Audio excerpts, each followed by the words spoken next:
Well, it's time. Greetings, brothers and sisters from around the world, and once again, it is time to get down to the business.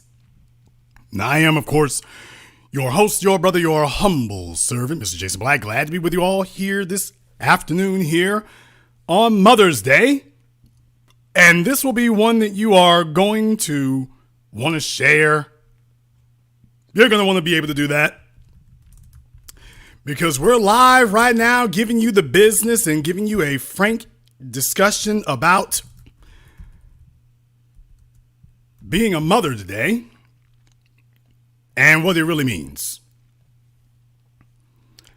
And unfortunately, it wouldn't be okay to have a discussion about that without discussing, quite frankly, the scourge of our society, single motherhood, and how that destroyed motherhood. I put up a post on my Facebook page, as you all can see here. I put up a post on Facebook, long overdue. Very well done, if I say so myself. Acknowledging a reality that has been ignored here. Especially when you consider the fact that today, the majority of kids today, and unfortunately, you used to just put it in black society. Now it's everywhere for the most part now. Now you're starting to see it overseas, in Japan, in the Middle East even. You are seeing the complete deterioration and breakdown of solid family structures across the board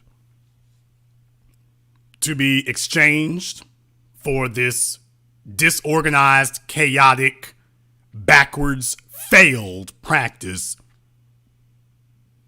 of elevating, getting knocked up to something called single motherhood.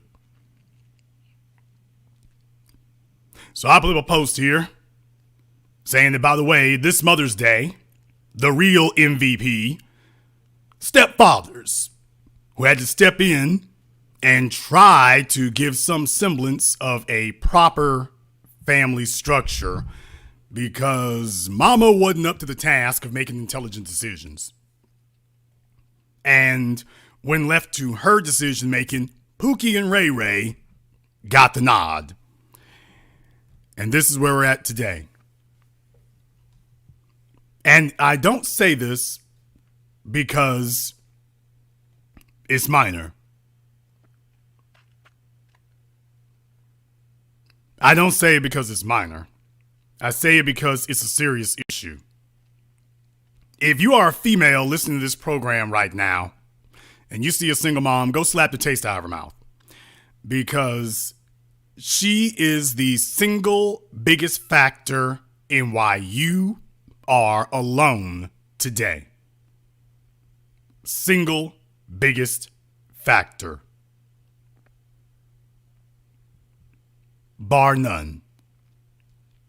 If you are a black female today who is unhappy, upset, not satisfied with your choices, the fellas, quote, are not serious, go find a single mother, smack her in the mouth. The fellas are superficial. You know why? Because sex is easily available. It's easily available because there are a bunch of women who are willing to sleep with anybody under any circumstances and do not even care if they get pregnant. As a matter of fact, they figure, well, we'll do it backwards. I'll become a mother and then become a wife second. If you are a female today who is single and unhappy, I just want you to understand, go talk to your single mother sisters and you can thank them, or you can thank them with a kick to the back of the neck. Because that's what got you into the predicament that you're complaining about today, endlessly. That's what got you there. A family begins with a man and a woman. Let's be very, very clear about that. A family begins with a man and a woman, not some sloppy, irresponsible broad dropping kids. It's not a family. You're just a chick with a kid. A family begins with a man and a woman. That is the genesis. That is the DNA, the raw DNA, the basic building blocks of a family are a man and a woman, and children are the byproduct of the man and the woman. And if you are a female that a man is unwilling to claim, that's your first sign that you don't need to be a mother. If the man isn't willing to claim you, you have no right and no sense whatsoever, no reason or purpose whatsoever, grabbing somebody's sperm and DNA if he has not certified you to be a wife. If you were not certified to be a wife, then you have no business attempting to become a mother. You can become a mammy, but if you're not somebody's wife, you're not really a mother. You're just a chick with a kid. A mother is a part of a unified family unit. That is what a mother is. A mother is part of a complete, intact family unit, which is why if she loses her husband through either divorce or being widowed, that is such a traumatic thing because she has lost that place in the family unit. This idea you can do it yourself, and you cannot do it yourself. Hell, they're not even doing it. Forget not doing it themselves, they're not even doing it. It's an exercise in futility and failure, but today we have now created, the corporations are glad to give you a legacy of failure. Why? It puts you at a disadvantage against their children who come from intact homes and will create intact homes. You become the powerless, the weak, Bushika, buck-toothed Danisha, floppy lip Shantikia. But what you are not is a competitor or any threat to the status quo. You took the bait, you fell for it, now there you are. The problem is you are also a disease that contaminates the rest of the society around you. Because your boys cannot be raised by some single mother. Single mothers either raise two types of boys, those who are emotionally suppressed and docile, or those who are emotionally erratic and temperamental. As a woman, you are completely incapable of taking a boy to manhood. Any female who says that is against the society. But a female cannot teach a boy how to be a man. You have no frame of reference. No frame of reference. None. All you can do is ruin him. If a man does not get a hold of him and show him through his daily example how men act, how men move, what the expectation is. You see, males grow to manhood in the company of other men through the example. A female has no way to put you have no frame of reference and no ability to put masculine standards on a boy. As a female, you don't know how to do it. You have no frame of reference. Therefore, the only thing you can do is fail. You are unfit. A single mother is unfit to have a son. She's unfit to have a daughter, but mostly to have a son. All you can do is ruin him.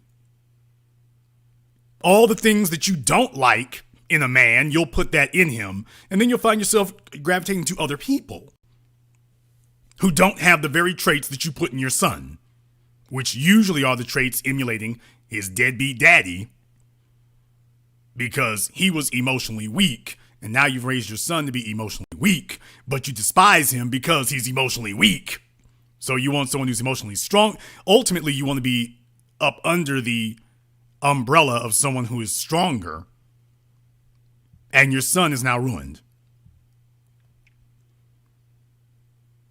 If you are a black female who is unhappy with that, you understand here that as a woman, you are not a complete person without a man. A woman without a man is half an entity. A woman without a man is half of a person. She's only a part of one.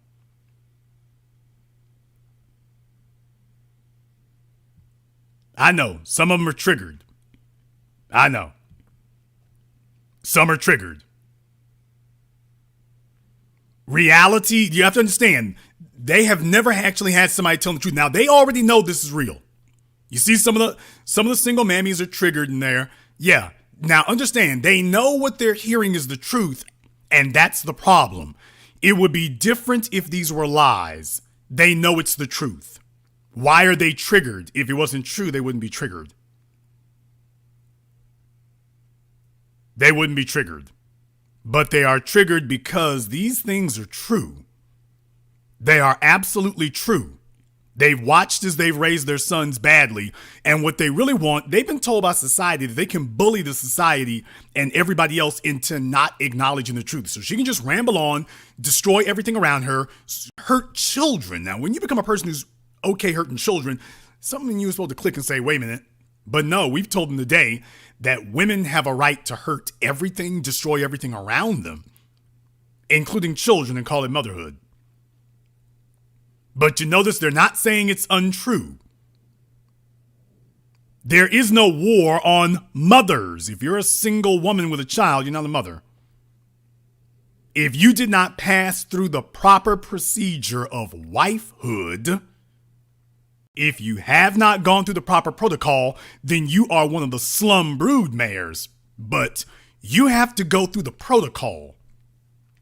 You see, you've never been in a situation where a man took responsibility for you.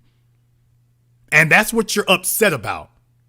When you're a female, you know full damn well as a female, you feel completely naked and exposed without a man to have your back. And that's natural. That's biology. That's dealing with physics.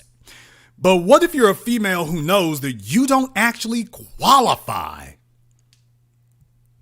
Now what?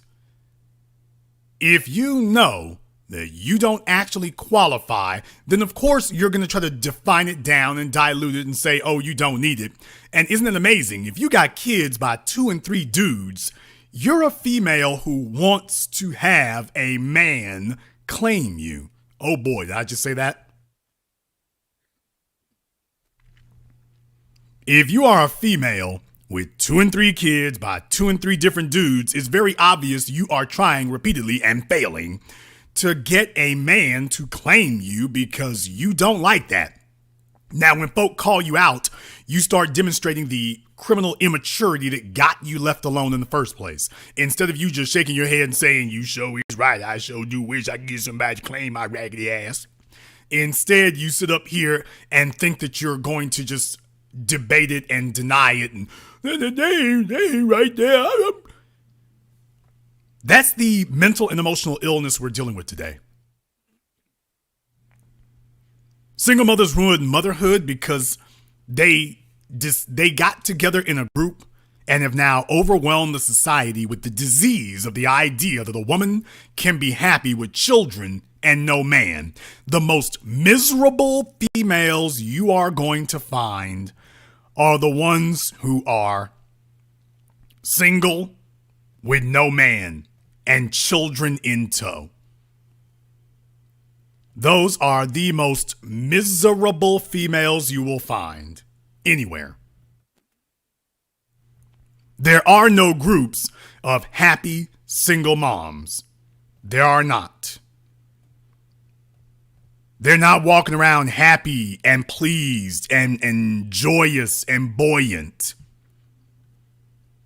They are living lives of sadness, isolation, desperation, mental and emotional imbalance, untreated mental and emotional illness at epidemic proportions today. They walk into department stores and fight with anyone and everyone because they are emotionally imbalanced. They are sitting on tons of unresolved anger. They were raised by idiots and fools who brought them up in a home that did not give them everything they need. Now they're just sitting on a ton of hostility and nobody cares. The reason that single mothers tend to be angry, violent, physically violent, angry, hostile, belligerent, profane, is because they're screwed up, they're jacked up, and ultimately nobody cares. So the anger is just seething everywhere. It doesn't matter whether it's your most uncouth hood rat in Philadelphia or a lawyer in Seattle.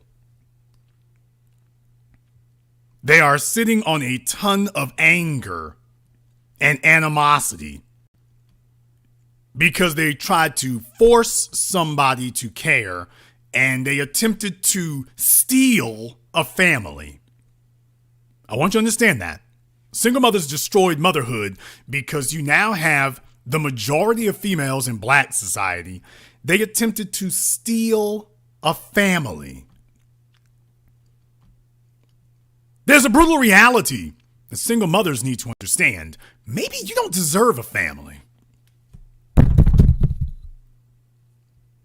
Mic drop.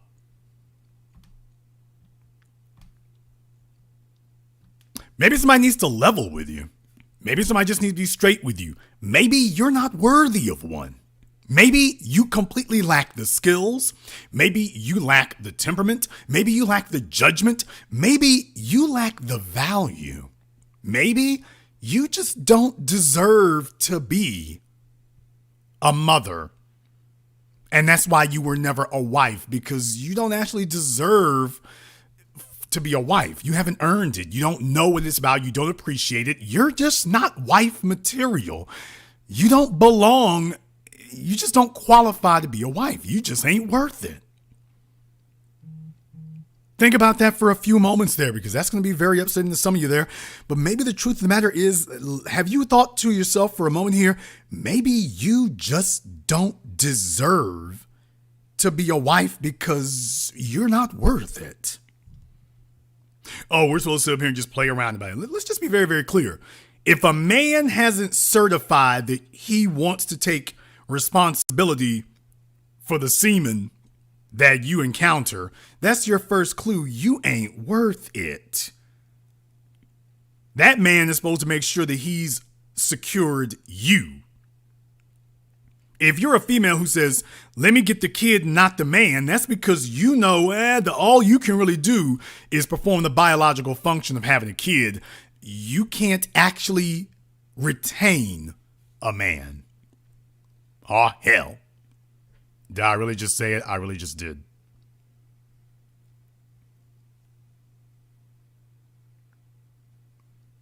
If you have not gone through the gateway of being a wife, then you are anathema to motherhood. It takes a husband to prepare you for motherhood. Your ability to squat out some kids doesn't make you a mother, as evidenced by the fact that 70% of prison inmates are raised by single mothers. 70%. And the numbers look similar for drug addiction, homelessness, teen parents, single mothers. These women are incapable. You are not able to do it without a man because you're not balanced.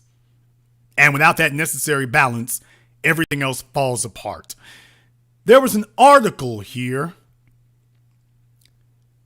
epicfabgirl.com. First of all, if you really are an epic fab girl, you won't have to say it. Other people will say it for you.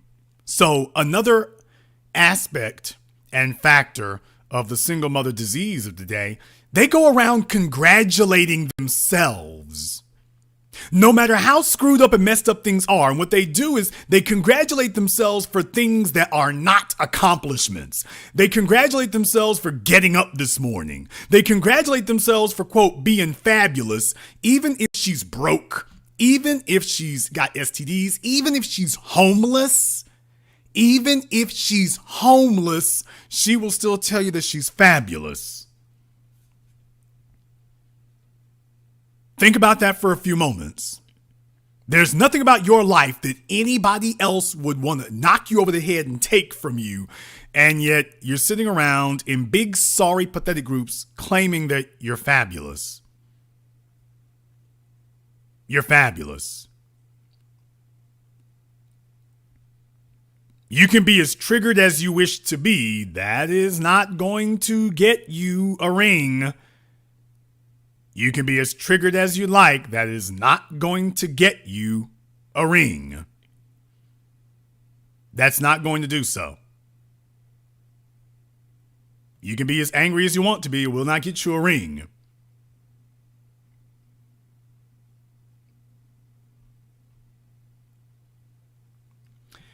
In this article here, you can take a look at what it says here. How being raised by my black single mom taught me how to hustle. Now, this is written by one of these broke chicks who just puts up things on the internet because they can, but they're not getting paid. They're doing all this pro bono. Ain't nobody paying her to write this. The writer of this article is this person here, Tyler Jackson. We're going to come back to that in just a few moments. How being raised by my black single mom taught me how to hustle. First of all, what man? See, this is where the delusion comes in, and where those of you who are single women, if you're really upset, go grab a single mom and punch her in the teeth. Because if you really want to know where you got screwed up at, what man is looking for a female who describes herself as a hustler? You see, a chick that no man wants to partner with. Oh, these are the words you don't like to hear. You want to talk about partners. A man who does not want to take you on. A man who does not want to be linked to you. Well, you got to go get it for yourself when you don't have a man who is willing to sacrifice and get it for you. Oh boy. You see, if you were actually worthy, the man is the hustler. If you're a woman out here having a hustle for yourself, that's because you're not worth having a hustler. Oh boy. You see, you can't make yourself into a hustler. The men are the hustlers. Your value as a woman doesn't come from your ability to hustle. Your value comes from your ability to gain and retain and attract a hustler.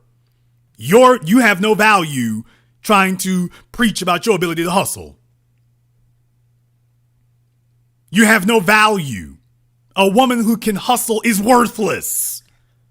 Let me say that again. A woman who can, quote, hustle, you're worthless to a man who's worth anything. Now, to a fella who's struggling, your ability to hustle is valuable. Oh, yeah, but understand something.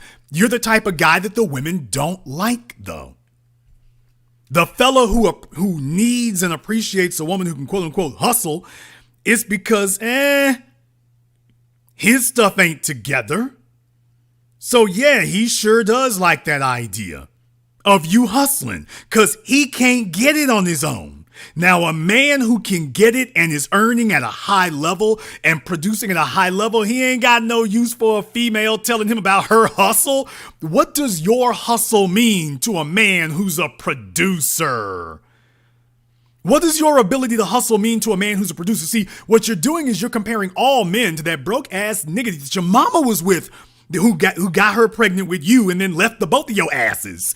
You're comparing all men to that failure that your mama got, but that's all she qualified for was a failure. So you're upset over that. So of course, you're trying to fix your mother's mistakes and saying, well, I'll be the hustler. No, you need to attract the hustler. You know why? Because a woman who can hustle is as useless to a man as a man who can nurture and cuddle is useless to a woman. Let me say that again. A woman who can hustle is as useless to a man as a man who can nurture and suckle a baby is as useless to a woman. A woman does not need your duplication of what she can already do. A man is already a hustler. We don't need you to come and bring us more of what we already got. You're supposed to bring us what we don't have. And this is what I mean. The loser mentality of these females, they sit up here and define their losing because if you're a woman who could not get a producer or a hustler, you're a loser. So you go off and tell people that your ability to lose is in fact a virtue. If you were winning, you'd have a hustler. You wouldn't have to get out here and dig for it and scrape for it and scrap for it yourself.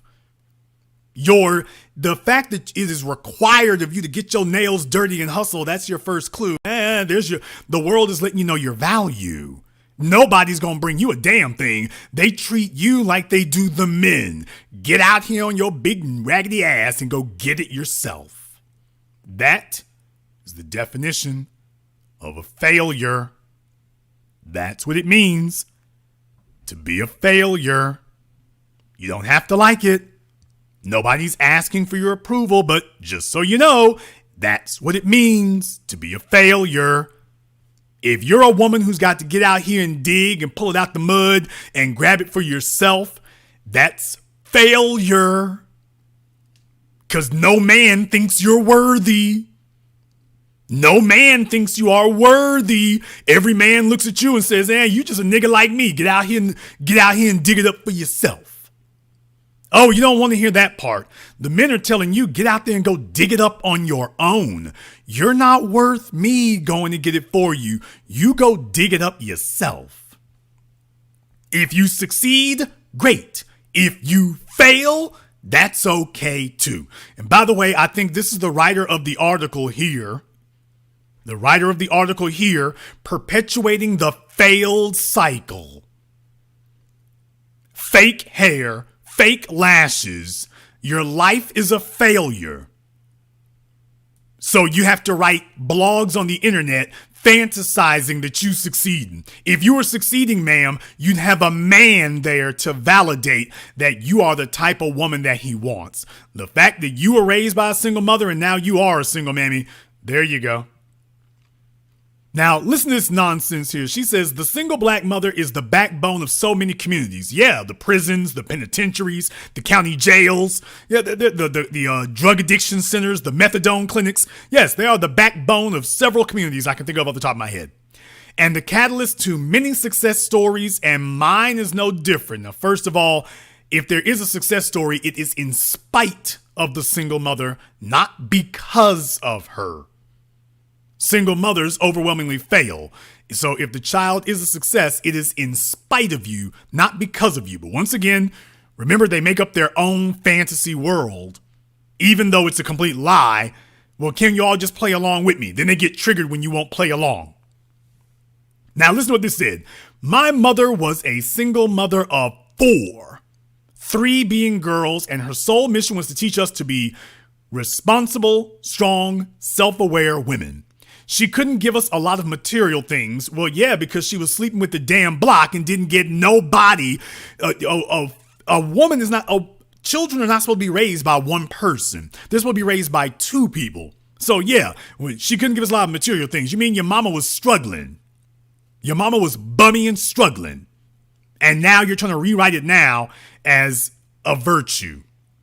She couldn't give us a lot of material things, but she gave us the tools and knowledge to become that type of woman, and for that I am forever grateful. Her mother was a failure, and she's sitting here telling you, Mom told us to be like her, and we're grateful. That's called Stockholm Syndrome. Why is it you couldn't get, and by the way, do you notice she said her mother had 4 kids? You notice she didn't say by how many men. Ladies, if you've got multiple kids by multiple men and nobody made it a priority to make you their wife, that's called failure. That's called failure. In the chat room, Black Voltron, you're absolutely correct. She talked about the girls, didn't say anything about the son. Not saying that though, by the way. She gave us the tools and knowledge to become that type of woman. Okay, so your son is that type of woman. Don't worry, before it's over, you'll find out she lives in Atlanta. So, yeah, he just may be. Now, look at this right here. And by the way, this is unsexy as hell. Single mothers taught the world that masculine women, they think they can win by being masculine. Then they get upset when they realize there is no path to success by being a masculine female. I've been a hustler. Y'all, that's the most butch-ass masculine damn thing. A female talking about I'm a hustler. A man doesn't want to be with a chick who's trying to compete with him over who can be the most raw, rugged, and masculine. But you don't have a frame of reference because you never had a daddy to tell you there's nothing attractive or feminine about a female talking about I'm a hustler. So that also tells us what kind of mammy you had raise you. I'm sure your mama was out here in the streets doing all types of things. Hustling. I've been a hustler for literally as long as I can remember, but I got my first job at 15 years old and I never looked back. Your first job at 15. Yeah, mama won there, didn't she? Great advantageous environment there, huh? I remember going off to college and feeling my first ping of resentment towards her. Oh hell, now the real thing is coming out. The real thing's coming out. You see, when you get raised in the home with her, and that's the only feedback you get is from the failed mama, you think everything's fine. Well, once you went to college and met other people, so that now we could compare what a real home life is and started comparing your mother to them, she immediately started feeling some kind of way. Now, see if she made the decision to mature out of this and become a fully realized adult, or if she returned to her Stockholm syndrome and began to identify with and even defend her oppressor. Continue reading. I remember going off to college and feeling my first ping of resentment towards her. All of my peers were free to, quote, focus on their schoolwork and enjoy the college experience, but I needed to work. I didn't have a reliable car to commute back and forth. I had a cell phone bill, car insurance to pay, and of course, basic necessities like gas, food, and clothes all had to come out of my pocket. I never had the luxury to call on mom and dad when I got in a bunch. I just had to figure it out, aka hustle. So in other words, what she's upset about, people, is common sense. She is upset that her peers in college had an advantage. They had a head start. Their parents didn't start them with nothing and say, well, you just scrabble it together and scrape for it and beg for it however you can. These other folk actually provided for their children. They didn't just dump their child off in college and say, make it if you can. And she's sitting here trying to rewrite that as a virtue. Your mama left your ass hanging high and dry. And instead of you acknowledging what she did, you're instead trying to rewrite it as, well, I had to do a little bit more there, but it built character in me. No, it just turned you into another damn failure.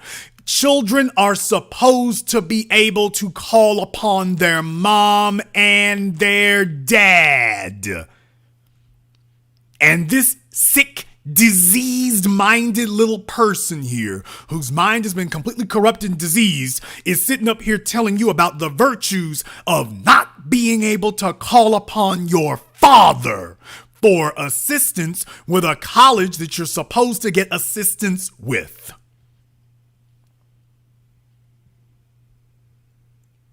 No, that's stupid and backwards. You are supposed to be able to call upon your father and your mother. They're supposed to be able to help you with college.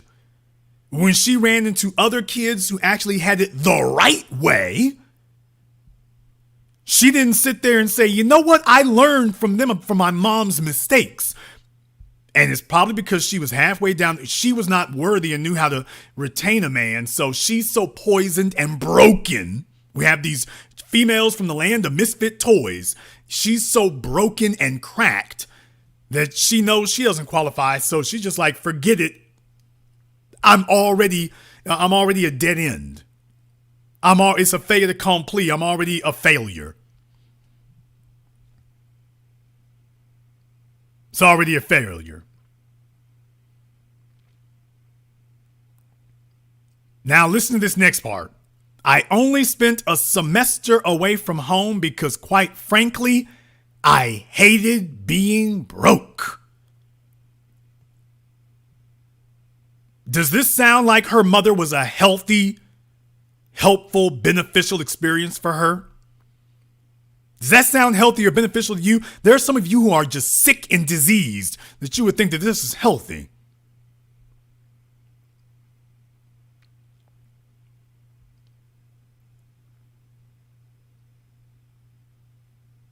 I moved back home and went from job to job until I could live comfortably while putting myself through college.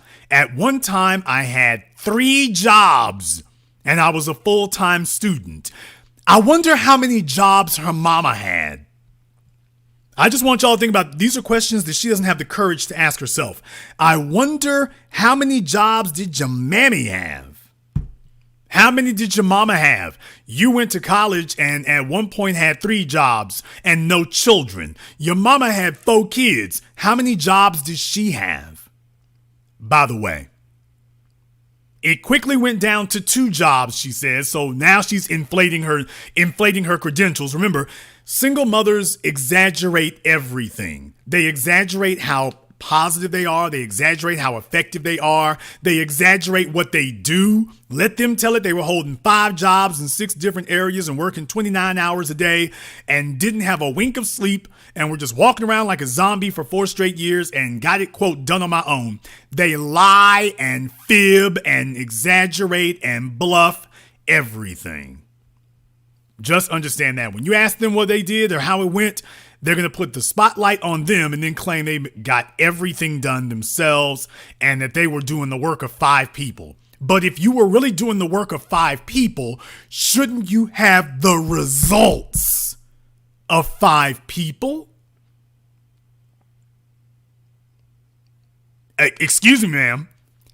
If you were really doing the work of 5 people, then why is it that you're not able to show us the successful results of 5 people? You should be able to show us the profit margin of 5 people, the lifestyle of 5 people. If you actually had done this, which you haven't, you're just making it up and lying. And this should make you even more angry with your mammy, because look what it's made you. It's made you turn into a fantasy world of make-believe. Rather than admitting how hurt and damaged and how much of a setback you suffered in college while everybody else had a head start, you had to deal with a setback. Notice she does no introspection and analysis. This entire thing is meant to heal her bruised, broken psyche about her mommy issues. It quickly went down to 2 jobs, she says. But I've always been 'bout that life. Yeah, a man sure wants to take care of a heifer like this, doesn't he? Line up, fellas. I bought my first car at 20 years old and had my own apartment shortly after. No thanks to your mammy and your pappy. I mastered the art of networking and sales because I knew the next best opportunity could be just around the corner and I was always ready to go to the next level. Wonder if she ever made it. I only spent a semester away from home because, quite frankly, I hated being broke. Okay, we done repeated the sentence here, apparently. Either that or I skipped up to the wrong place. Today, I'm a college graduate working as an account executive at a teletherapy company and also a business owner managing clients in my spare time. I am a college graduate working as an account executive. That means she works customer service. Let's not elevate that term. An account executive. You are not an executive. You are customer service at a teletherapy company. You work the customer service desk.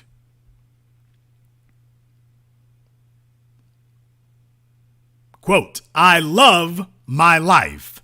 Folks, you tell me if you hear anything here to, quote, love. I live comfortably in the beautiful city of Atlanta with amazing friends, and most importantly, I have peace of mind, and I owe it all to my mom. These traits she exhibited seamlessly taught me how to hustle. Folks, if you got to tell people you love your life, that's the first sign you don't love your life.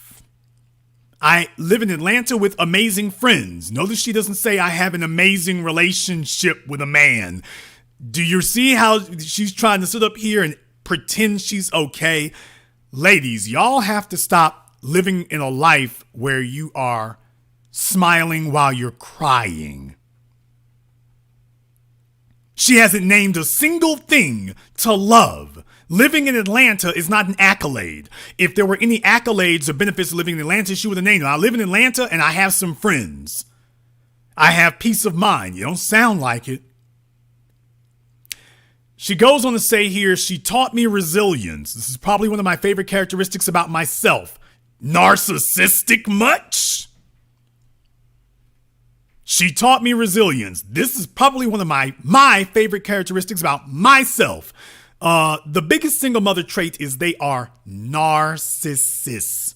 You've never met a single mother who didn't think she was an 8. Didn't matter how many kids, how many stretch marks, how much debt, how many fat rolls, how much of a muffin top, how much of her life is a train wreck, living with her parents. If she's a single mama, and you ask her where does she rate on a scale of 1 to 10, she's going to tell you an 8. Every time. They are always winners. So the first thing you need to understand, single mothers are these are narcissistic females.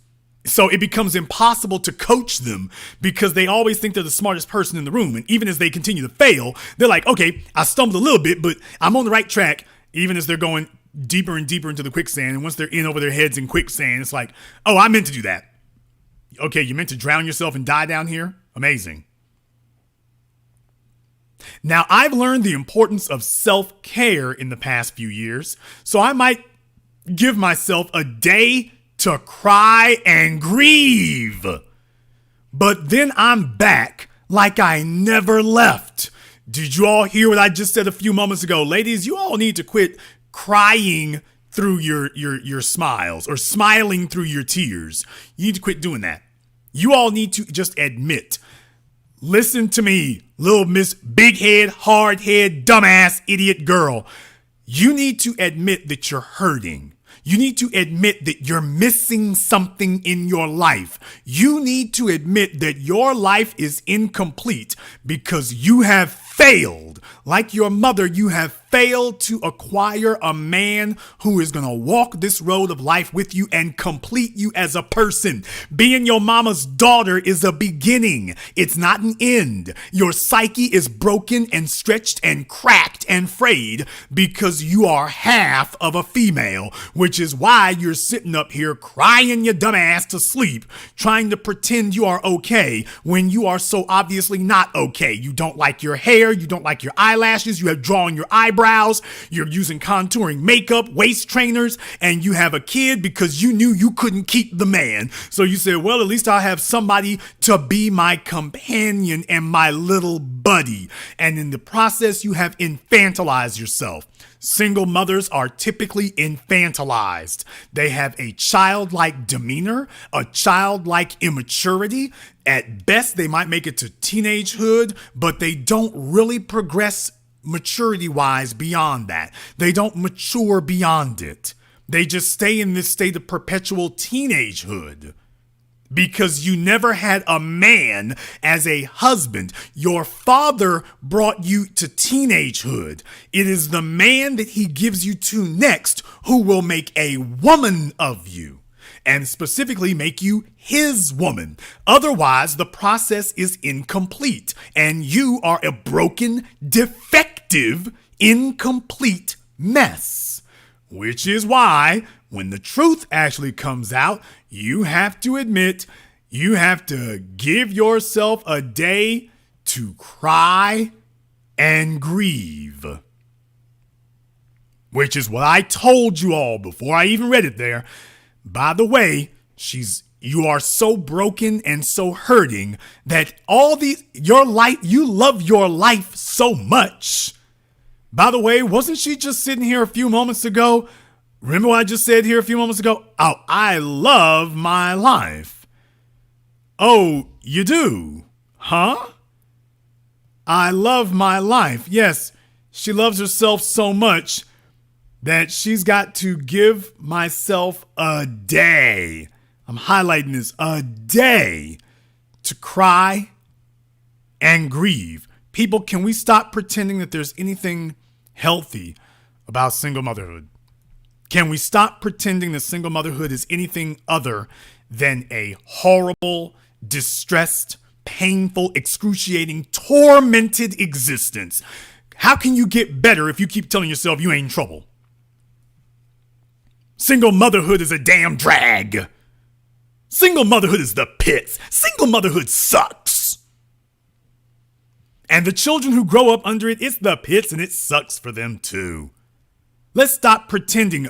The single mothers out here need to stop trying to bully the society into saying you didn't screw things up. We need to just admit you screwed things up and it's caused a whole bunch of damage and a whole bunch of harm, starting with you. Starting with you.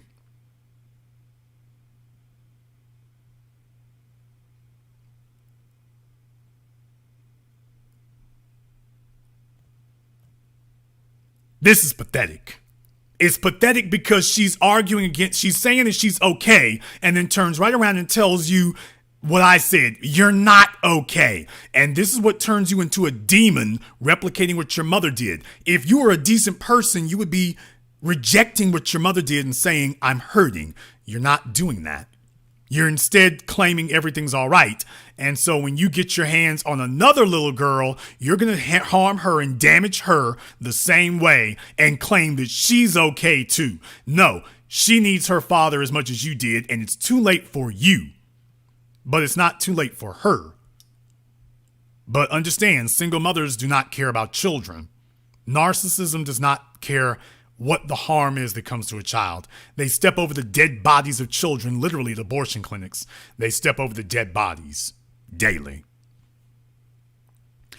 I might give myself a day to cry and grieve, but then I'm back like I never left. I watched my mother go from struggle to struggle with no fear. Poverty, unemployment, toxic relationships. If she ever folded, I would never have known. Now, I want you all to listen to the wonderful traits that she tells you. She's sitting here saying that these are the wonderful character traits that her mother taught her. How to struggle in poverty, unemployment, and toxic relationships. Now, let's put the bull crap to the side and ask a very basic objective question here. How many of you listening to me right now want a mother who can teach you how to struggle in poverty, unemployment, and toxic relationships with, quote, no fear? How many of you want that to be your life? How many of you would call that a life you're happy with? How many of you would thank your mom for teaching you how to live in poverty, unemployment, toxic relationships? How many of you would thank your mama for giving you that example? The more she talks, the worse it gets. But you got to understand, when you are a defective, abused, unbalanced, sick individual, and you've been raised by another defective, abused, unbalanced, sick individual, you both talk to each other in your sick, corrupted terms and don't realize how messed up you both really are. Because, and notice, the moment that she met some people who are outside of that sick little abusive bubble, she broke. Her psyche broke as soon as she was outside that bubble. And what did she tell you? I returned to the bubble, and that was when I regressed into my old ways. But yeah, does this sound like her mother has a life that any of you would want to emulate? Does this sound like her mother had a life of anything valuable or beneficial to teach? She's not saying how great her mama's life is. If mama was so smart, why aren't you telling us about how great your mama's life is today? All I hear you say is struggle, fear, poverty, unemployment, toxic. I don't hear anything about how great your mama's life is.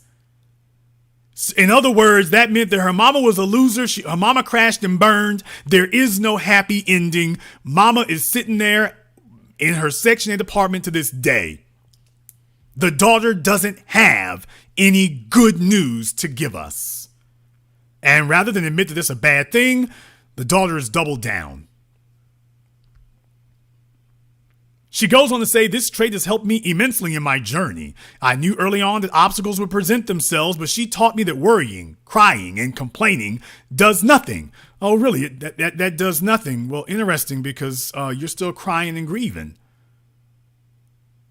Okay, do you all see how she contradicts herself from one sentence to another? This is what happens in single mother homes. They destroy their sons and they wreck and confuse their daughters. They terminally confuse their daughters. The key is to keep moving, and you can't do that if you're letting temporary emotions weigh you down. There's a reason the Bible tells us to guard our hearts.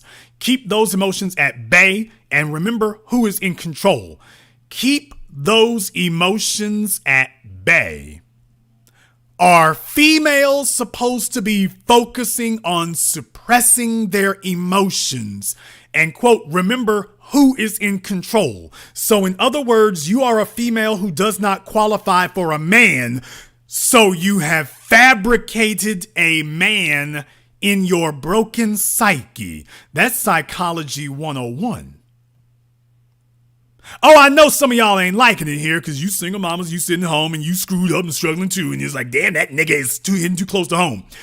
You fabricated, God is my man. Jesus is my man. No, you're supposed to have a physical flesh and blood human being sitting next to you, holding your hand, walking through this life with you. He is supposed to be in control. But if you have been abandoned, then you out here having to fabricate and make believe that you have a protector and provider. Second mic drop. Your broken psyche has created an imaginary protector and provider. However, if they were really protecting and providing for you, you wouldn't be struggling too. So just understand the broken, bruised, destroyed psyche is trying to hold itself together and is resorting to, as I told you all, coping mechanisms. So the words she's supposed to be saying to a man, he is in control. She's pretending that there's a God out there who condones her behavior, and she doesn't have to keep her emotions. Her job is to keep her emotions at bay, and Jesus will be her man. And he will take up the slack for all the things that you've messed up. Now listen to this. Whenever I was in a panic and I'd go to my mom, her reply would, I want you all to listen right now. Listen very carefully to what you're about to hear. I want you to hear this. Listen to this carefully. Whenever I was in a panic and I'd go to my mom, her reply would always be, quote, everything is going to be all right. And I'm just like, Mom, I need $6,000 to go to school next semester that I don't have. What do you mean it'll be all right? Now, here's to show you that the daughter did not remain mature, that she gave in to the programming and the mental poisoning. But it was, and it always is. In other words, her mother's failure, she adopted it as a virtue of her own. This girl is, people, let me tell y'all something. I don't care how religious you are, and I don't have a problem with your religion. But let me tell you something right now. When a man is hungry and he needs something to eat, you don't bring him prayers. You bring him some food. You bring him a meal. When a person is thirsty and dehydrated, when they're in the ER, you don't bring them a prayer. You bring them water. You don't bring them hopes and dreams, and you don't tell them it's going to be all right. You make it all right. You don't respond to people telling you, I need $6,000 with a, well, just pray on it and it'll be okay. The daughter is supposed to be saying, what the hell was you doing with that nigga you was laying up with for 20 damn years? What the hell were you doing with him? Wasn't y'all supposed to have this locked down and taken care of? This is what happens when you put accountability on the single mother psyche. They reject it and rebel because they don't have an answer for it. And speaking of accountability, the next thing now, she said that her mother taught her resilience. Yes, your mother taught you so much resilience that you cry and grieve. Your mother taught you resilience so well that you're still crying and grieving and resorting to coping mechanisms. She taught me accountability. Quote, accountability is the fact or condition of being accountable, responsibility. I'll bet on myself every time. Every time. How many people can honestly say that? Now, there's a problem in what she just said there. I want you all to understand that. There's a problem in what she just said. I'll bet on myself every time. How many people can honestly say that? I'm going to come right back to that. I knew at a young age if I expected something to be done and done correctly, it was my responsibility. From chores and finances to health and relationships. Oh, your life isn't where you want it to be? You can change that. You're in control of that. I want you to remember that line. Your life isn't where you want it to be? You can change that. You're in control of that. This year alone, I've lost 20 pounds. So she was another fat chick. Went vegan, opened a Roth IRA, started a business, and grown so much. If I listened to those around me that are waiting for, quote, the right time opportunity, half of this would have never happened. I'd honestly probably still live in my hometown in a bad relationship, working a job that I hate. My mother taught me that if I didn't like something, only I had the power to change it. She had every excuse not to succeed, to give up, to blame others, to procrastinate. She taught me that I'm the captain of my ship, and she's always supported and encouraged whichever direction I wanted to go. Folks, did you all notice that once again, she's not telling us about how much of a success her mother's life is? Her mother taught her, if your life isn't where you want it to be, you can change that. You're in control. But her mother never changed her own life. So how did your mom teach you that? Show me the success of your mother's life. Mom had every excuse not to succeed, but you're not telling us what she succeeded at. Your mother was broke and struggling when she had you, and 3 or 4 decades later, your mama is still broke and struggling. While you're telling us that she taught you something. She taught you how to write articles of babble and nonsense. She didn't teach you how to stop struggling. She taught me how to have a strong work ethic. I'm not even going to go into this. I'm not even going to go into this. You all can read this if you want to. I'm not even going to go into this crap. I'm not even going to go into it. She taught me how to have a strong work ethic. That is not a virtue. Listen to me, all of you single mammies out there who are hurting in your feelings right now. Women were not intended to be workhorses, either by God or nature. Women are not meant to be workhorses. There's a reason that men have 50% more muscle mass and bone density than you do.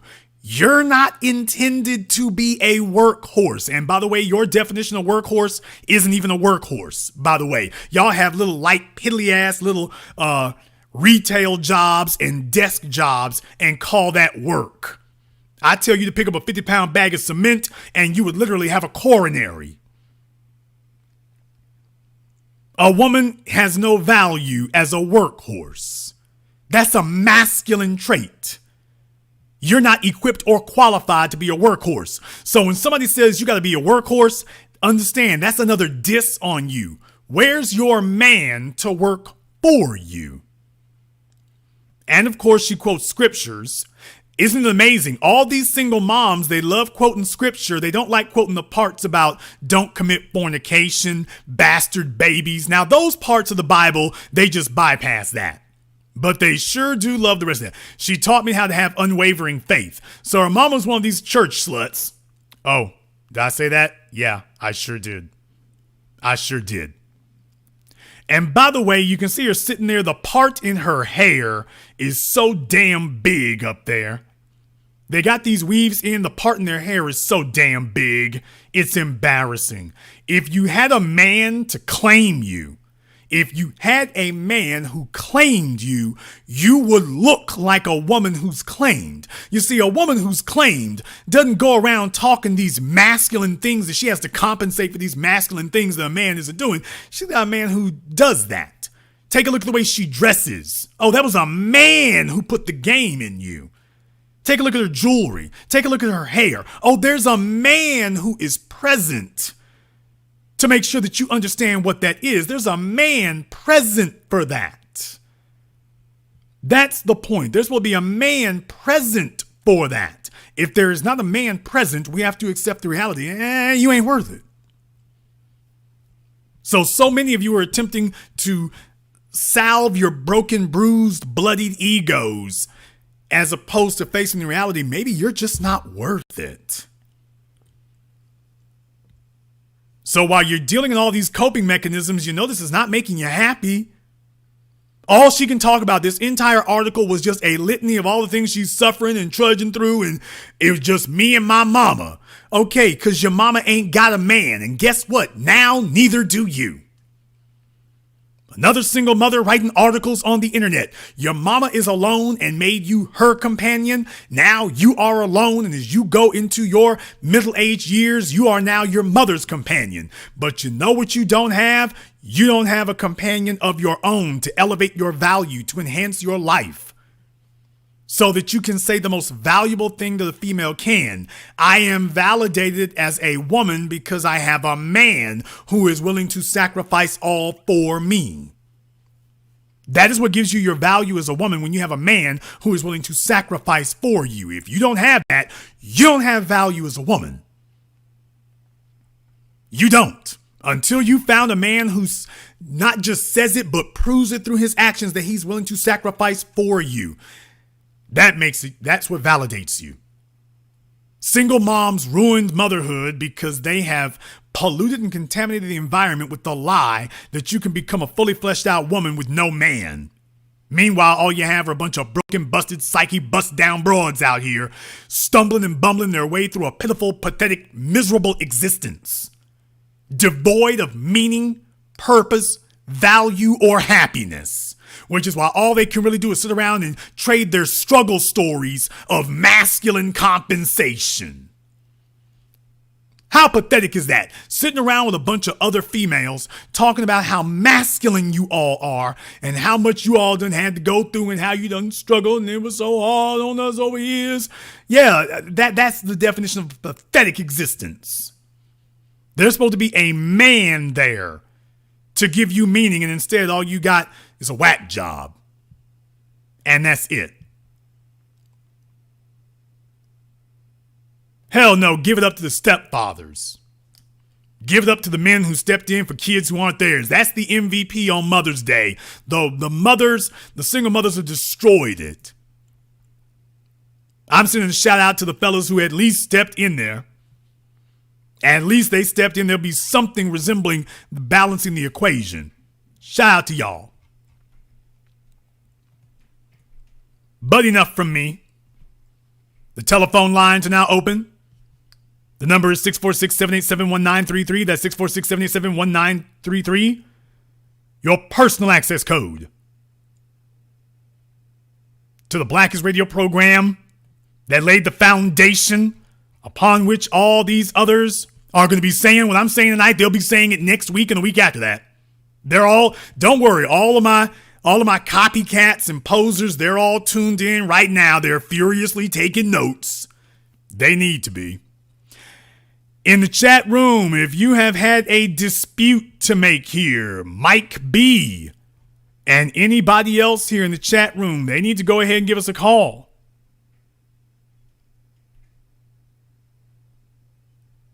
They need to give us a call. The number is 646-787-1933. That's 646-787-1933. If you've been disputing about this and whatnot, you need to give us a call up and you can explain to us how single moms did not destroy motherhood, by the way, if you want to. If you've got anything in that regard, we can't wait to hear that. But the phone lines are now open. Anyone in the chat room who is disagreeing, you cannot post disagreements in the chat. Do not even attempt to do so. If you do, you'll be instructed to call in. If you don't call in, you will be banned. You can only register or lobby a disagreement on the phone. That's what the phone lines are for. The chat room is not for disagreeing. The phone lines are for any disagreements. If you attempt to use the chat to disagree, you will be removed. Let me get caller from area code 703. You're on live with The Business. What's your name? Where you calling from? This is Claude Boyd calling from Ohio. Claude from Ohio. And what's on your mind? I just wanted to say, first off, I kind of caught the program late, but I think I got the gist of what you were talking about. Basically, today's a hypersensitive time to be critical of motherhood and particularly Black women. And I just think it's courageous of you to even be tackling this subject, because so many of us are going to get basically stomped out for even being critical of the element of the single Black mother, which I'm a product of, and a fatherless household that we've been subjected to based on these white supremacist circumstances that we find ourselves in. And that's pretty much all I wanted to say, Mr. Black.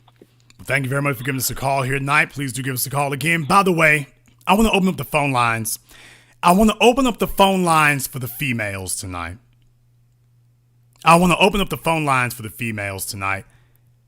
How many of you are willing to be honest?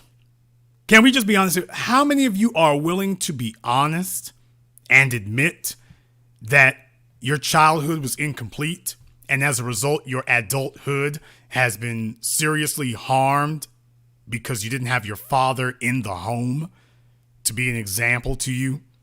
Your father was not a regular presence in the home daily. You just got raised by a female. How many of you are honest enough to be honest about the harmful, emotionally abusive environment that living with a female who was rejected by the men, nobody wanted to marry her. If you were raised by a single mother, you were raised by a woman who's rejected by the men around her. They rejected her. She was available to be a wife. Nobody wanted her to be a wife. So you were trapped in the house with this scorned, rejected female who's having to struggle and watch all these other women have all the things she wished she could have had, but she can't have it. And so all she can do is sit there and subject you to her psychological torment. How many females want to call me up in the chat room? If you are a female who wants to tell your story about that, I want you to let my mods know. We'll get you on the line. I'll put you in front of the line. If you're a female who actually wants to be honest about your experience and what happened to you, all this glorification of single motherhood, if you want to tell the truth about it, about how it harmed you, about how it damaged your life, being stuck with someone that nobody wanted, let my mods know. I'll put you in front of the line. Caller from area code 267, you're on live with The Business. What's your name? Where you calling from? Hi, yes. Good afternoon. My name is Temmie. I'm calling from Westchester, PA. How are you? Temmie from Westchester. What's on your mind? Yes, I would like to. I want to say thank you for all what you've done, and I appreciate what you're doing, and keep on doing it. I wanted to make a point regarding single motherhood. It's unfortunately that a lot of these young ladies are very delusional. And I personally, I was raised in two households. I have a household with two parents. However, I have unfortunately experienced other females who had single mothers. And a lot of them, you can tell they have a lot of anger. They come to school, they're bullies, they're distraction. They have very destructive behaviors. I remember you did a show not so long ago regarding the failure of Black females. And I was one of the people who was typing, how does it affect the children with there's a show that you did with Black women's being failure.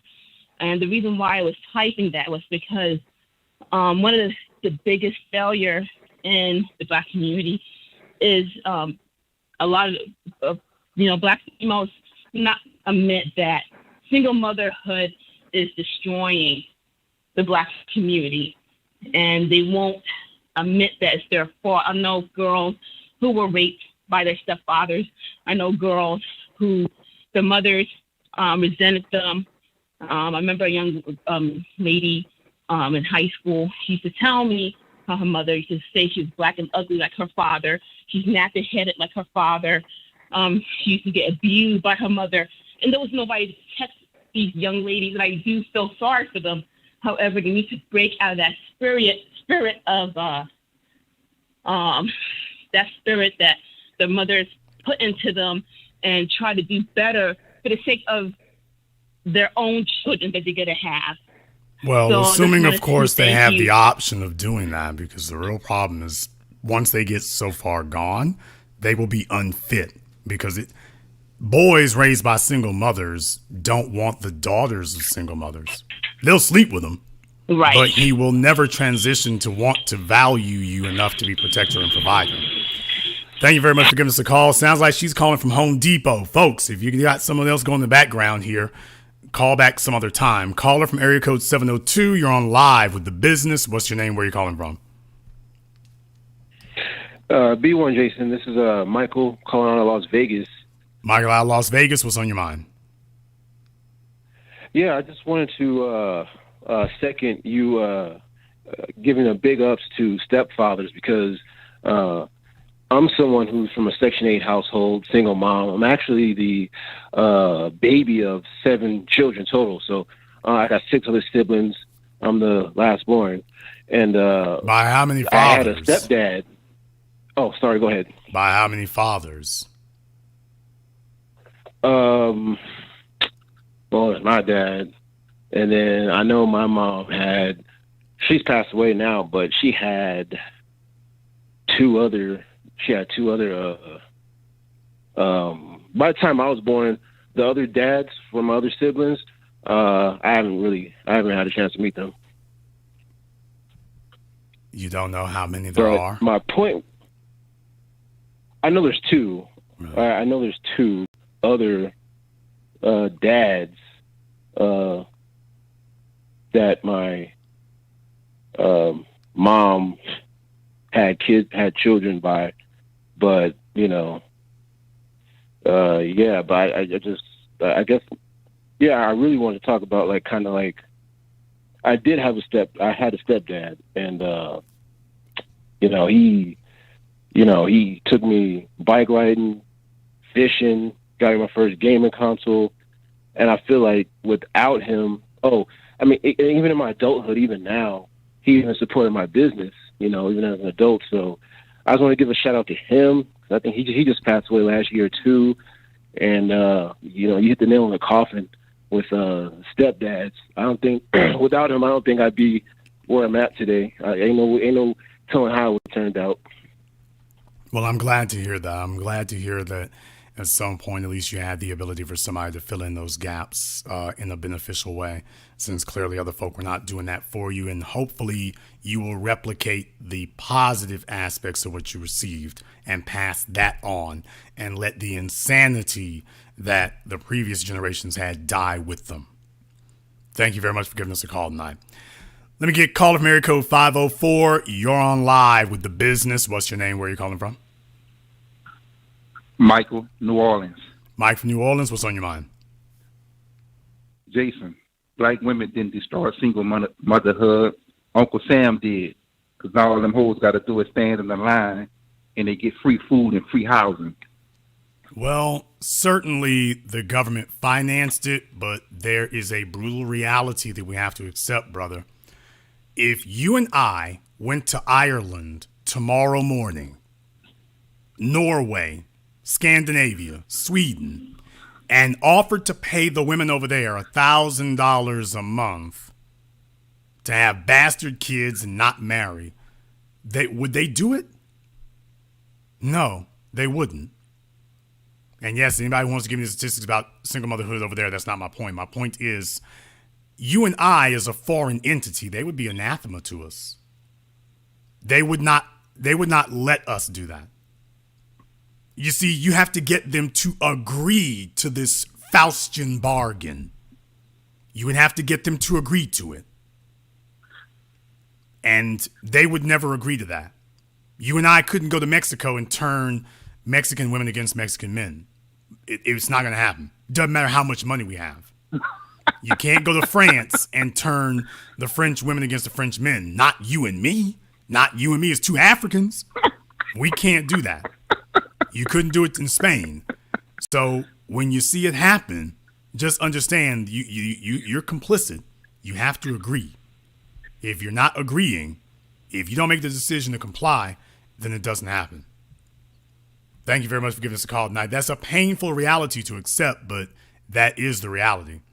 Caller from area code 317, you're on live with The Business. What's your name? Where are you calling from?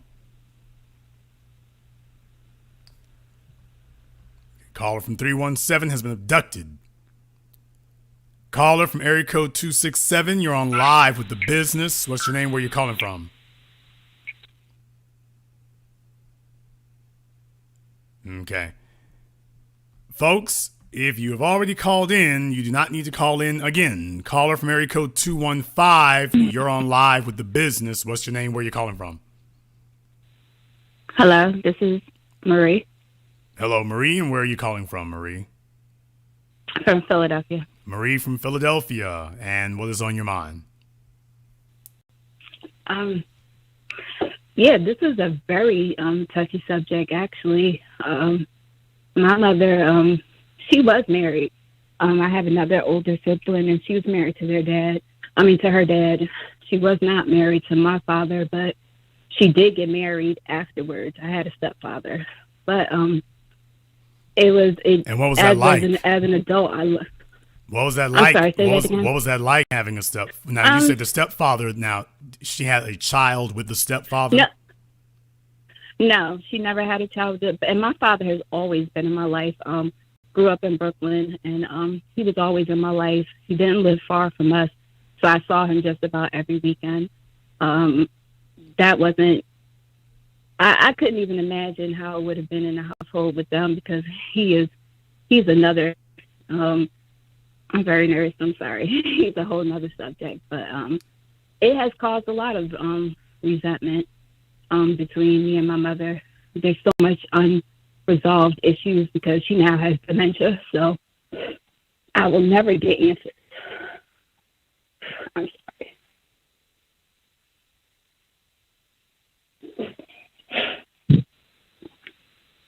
But it's very difficult. I don't know what circumstances happened in her life, because she's never talked as to why things turned out the way they did, why her and my father never got married. That's something I've ever been, those are answers I've never gotten from either one of them, but maybe I can help. It has, okay. If you truly want the answers, maybe I can help. Maybe. Sure. It's possible. Let me ask you a question. You know who your biological father is? Oh, absolutely. Okay. Don't pile on too much. Just let's keep it simple for right now. Okay. You know who your biological father is? Yes. You know who your biological mother is? Yes. Yes. Do you have uncles and aunts on your mother's side? Yes, I have aunts, and my aunt has filled me in some things. Okay. And do you have uncles and aunts on your father's side? One uncle yes, he has three brothers, but only one uncle that I really all right. Okay. So what I'm telling you is that you all have been pressured into not thinking. But if you came to me as a private investigator and told me that you wanted these answers to these questions, I would never even think to talk to your parents. I would just assume that they're going to clam up on me. So I got to go get the information elsewhere. Here's the other thing. You also need information from other sources. Why? Even if they told you a story, you need to talk to other people to corroborate if it's true. Now, you've got uncles. You've got aunts. They were there when your mother met this man. And your uncles on your father's side, they were there when he met this woman. And you are old enough now. How old are you? I'm 41. Okay. You go talk to your aunts on your mother's side, and if they're honest, they will tell you what happened. Trust me, they're going to give out some details. They will. They are going to talk to you because you're trying to get it from the mom. That's not where you need to be going anyway. The other folk are, because she'll be biased. I can't really even guarantee you could trust what she says, because what she would say would be self-serving. And I can't necessarily say you can trust your father either. But I will tell you one thing. You can trust your uncles and damn sure can trust your aunts, because they will let you know. We told her not to give it that no good nigga no way. Or on your father's side, it's like, well, she was the block. The block had her. So we told him he was in love, though. He never really had a real girlfriend before, and she was doing some dynamite stuff in bed, and this nigga was just sprung. So we told him it wasn't going to work, but he just had to have it. And be ready for those answers. What I'm telling you is that there were other witnesses. You have to treat it like the police, like an investigation. There were other witnesses, so you have to be forensic. There were other witnesses. Yeah. And they saw what happened, and they know what he told them. Now you can ask your father what it was. He'll tell you, and then go ask your aunts. And they'll corroborate. If it's true, they'll corroborate it. Now they might not like it. I don't know what she saw in him. That nigga could really dance. Okay. But there is a way. I mean, you can get answers, and you don't need to ask your mom. And I wouldn't even have you, even if I were conducting an investigation, I wouldn't have you all start there. By the way, once again, this is what y'all can't get from your posers, MGTOW morons, alpha male idiots, and other clowns. They don't know how to deal with the real world. If you ask these questions, they couldn't give you the straightforward answers I just gave you.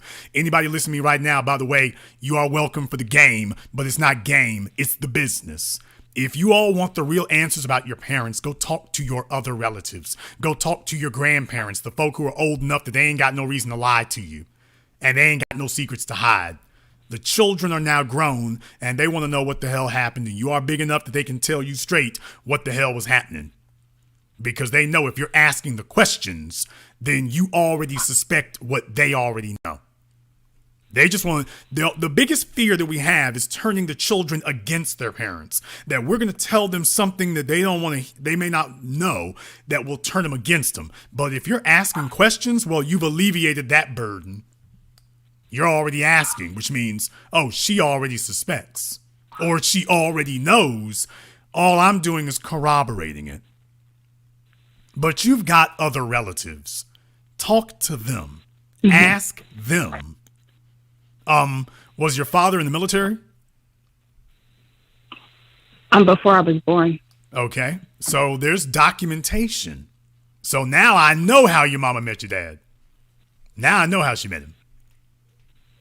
No, I mean, way before I was born. He wasn't in the military when we got together. No, you're saying that he wasn't in the military at the time that you were conceived.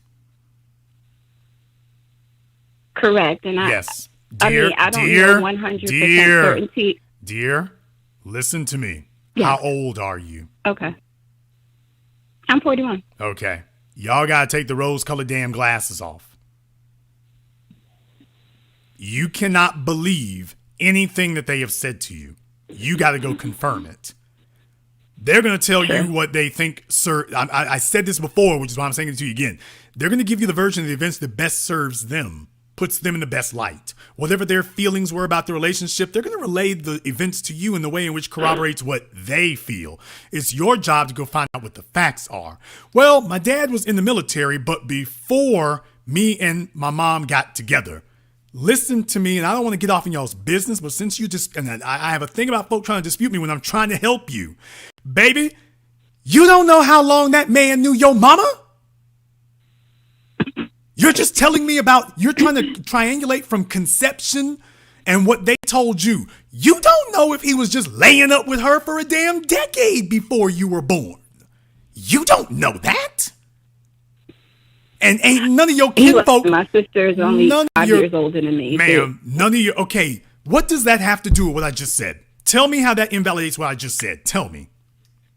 No, it doesn't. But I do recall that my aunt told me that met through a neighbor in our building at the time. I do recall that much. Okay. I'm going to sit here and just tell you straight here, you haven't put all the numbers together. They may or may not work. What I'm saying is that you need to corroborate it yourself. Don't tell me about You're right. when he was in the military. Don't tell me this. You're fighting it now, and this is that denial about things. No, you're supposed to be an open book. You're supposed to go where the facts and the evidence lead you. He was in the military. Okay, that's great. But you need to assume that they were high school sweethearts. You don't know when they met. You don't know what the nature of their relationship was. Y'all talking about jump offs and friends with benefits. That's old. That's existed since men and women got together and couldn't get killed if you had the kid. You don't know when they met. You don't know the circumstances. You don't know. And it's probably difficult for you to be hearing this. You don't know. You do not know if he met her, stopped fooling with her, she got pregnant, she cheated on him with some other nigga, got pregnant with your sister or whatever. You don't know. Your sister has never had a DNA test to confirm who her father is. Neither have you. And I know a whole bunch of stepchildren who look like they stepdaddies. Folks would never assume that that's not his child. You don't know. So stop trying to defend something that you can't prove and you do not know. Go where the evidence leads you. Well, my aunt told me that they met in this building. How do you know she didn't just say that because you were a tender young age and she didn't want to tell you that your mama was getting run through by the block? That the whole building, all 12 floors of the building had a crack in her. You don't, that auntie ain't gonna tell you that. Look here, I'm just here to keep it real with you. Put the bull crap to the side. I'm just here to keep it real with you. Y'all young folk come to me like this. Stop talking, don't talk to me silly. We done had hoes since the beginning of time. When the chicks got multiple kids by multiple dudes and whatnot, especially if she's got 3 or 4 kids, she is no stranger to letting men between her legs. Y'all need to get rid of that naivete. If you really want the answers, you really want to know what kind of person she was, then you need to be ready for the answers. And your aunts may not have been ready to tell you the whole damn truth and give you the whole damn chronology. They might not have thought, she probably don't want, she's kind of young and this will, I just told you, this would turn her against her mom.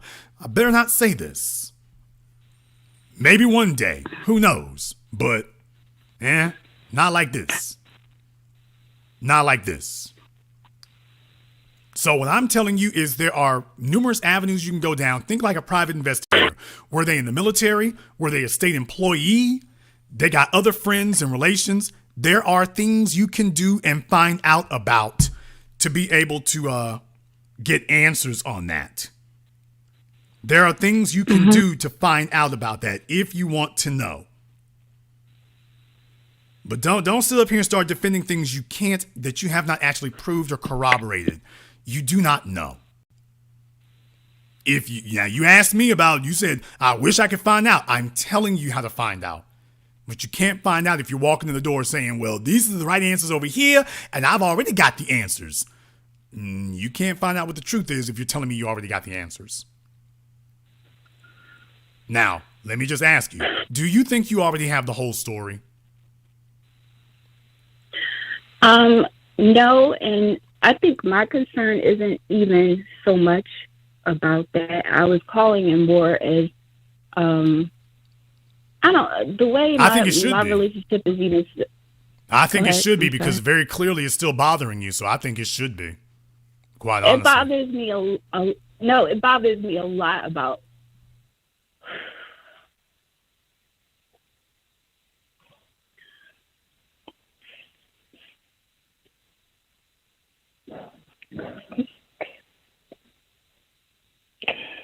See, the reason I don't know if anything. Go on. I don't know if it would be different. Honestly, the way both of my parents are, especially my dad, I don't even know if it would be a difference if they were together because me and my brother don't get along that either. So I mean, I don't even know how that. I know that they were together up until I was 4 years old, and it wasn't. From the little bit I could actually remember, it wasn't that great. And so them staying together wouldn't have been a benefit to me. And that's a sad commentary. That really, really is. You see, y'all, I got to bang for people like her. I got to do that. I'm watching these grown people. They are grown. They are hurt. They are broken through no fault of their own. They've grown up with half a life through no fault of their own. I got no sympathy for the single mothers who screwed up here. I got to deal with their daughters. I got to deal with their broken sons. And your mother might have been okay getting run through by the block or dudes just showing up and leaving, but you're not okay with that. You aren't all right with the results of it. And somebody needs to speak for you.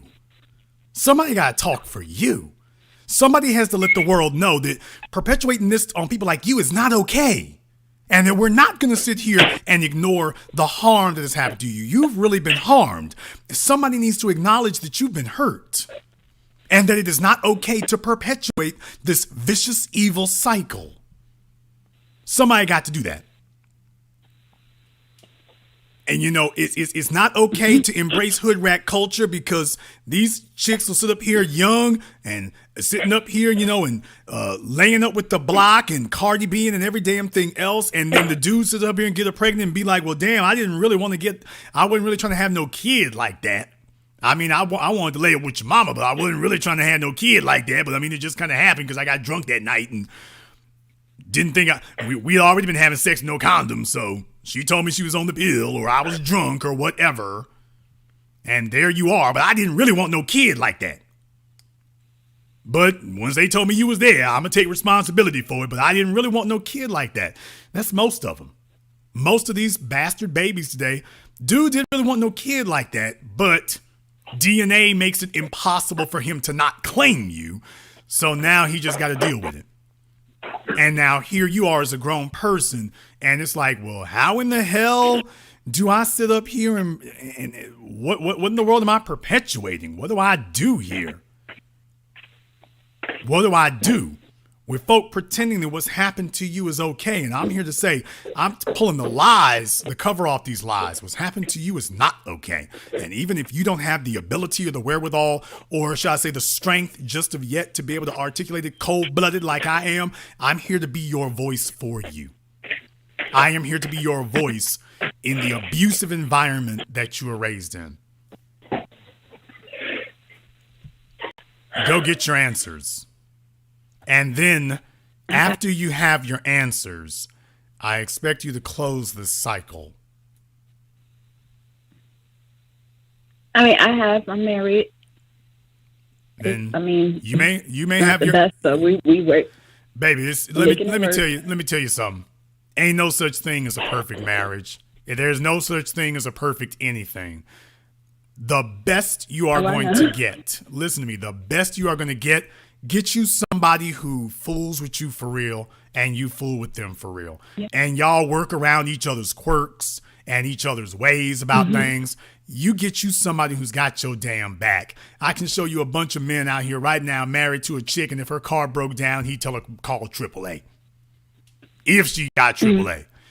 Get you a fellow who deals with you for real. And I'm a firm believer that because you're dealing with some issues, and if you haven't gotten counseling for it, you need it. Yeah, absolutely. If you have not done that, that's probably the reason why y'all got so much friction, because you have not resolved these issues, but you expect him to be okay with you in this obviously broken state. And he might love you, but it makes it very, very difficult to do so. And vice versa, absolutely. Well, like I say, maybe both of y'all need to get parked up in there. But here's the real thing. You got to see about it. Absolutely. Okay, but here's the thing. No woman can talk about anything like that until you go first. You get yourself straight first. Right. You get yourself straight first. Don't try to deflect. Well, we both need it. Okay, we're going to start with you. Okay. If we both need it, we're going to start with you. You don't wait on him. You start with you. This idea that, we both messed up, that becomes, I don't got to do nothing because he ain't doing nothing. No, you get yourself straight. And by the way, you getting yourself straight, if you needed to, you might get another husband. But nobody's going to do anything for you as long as you're screwed up. So you can see deflection does not work. Get yourself straight and then see where you go from there.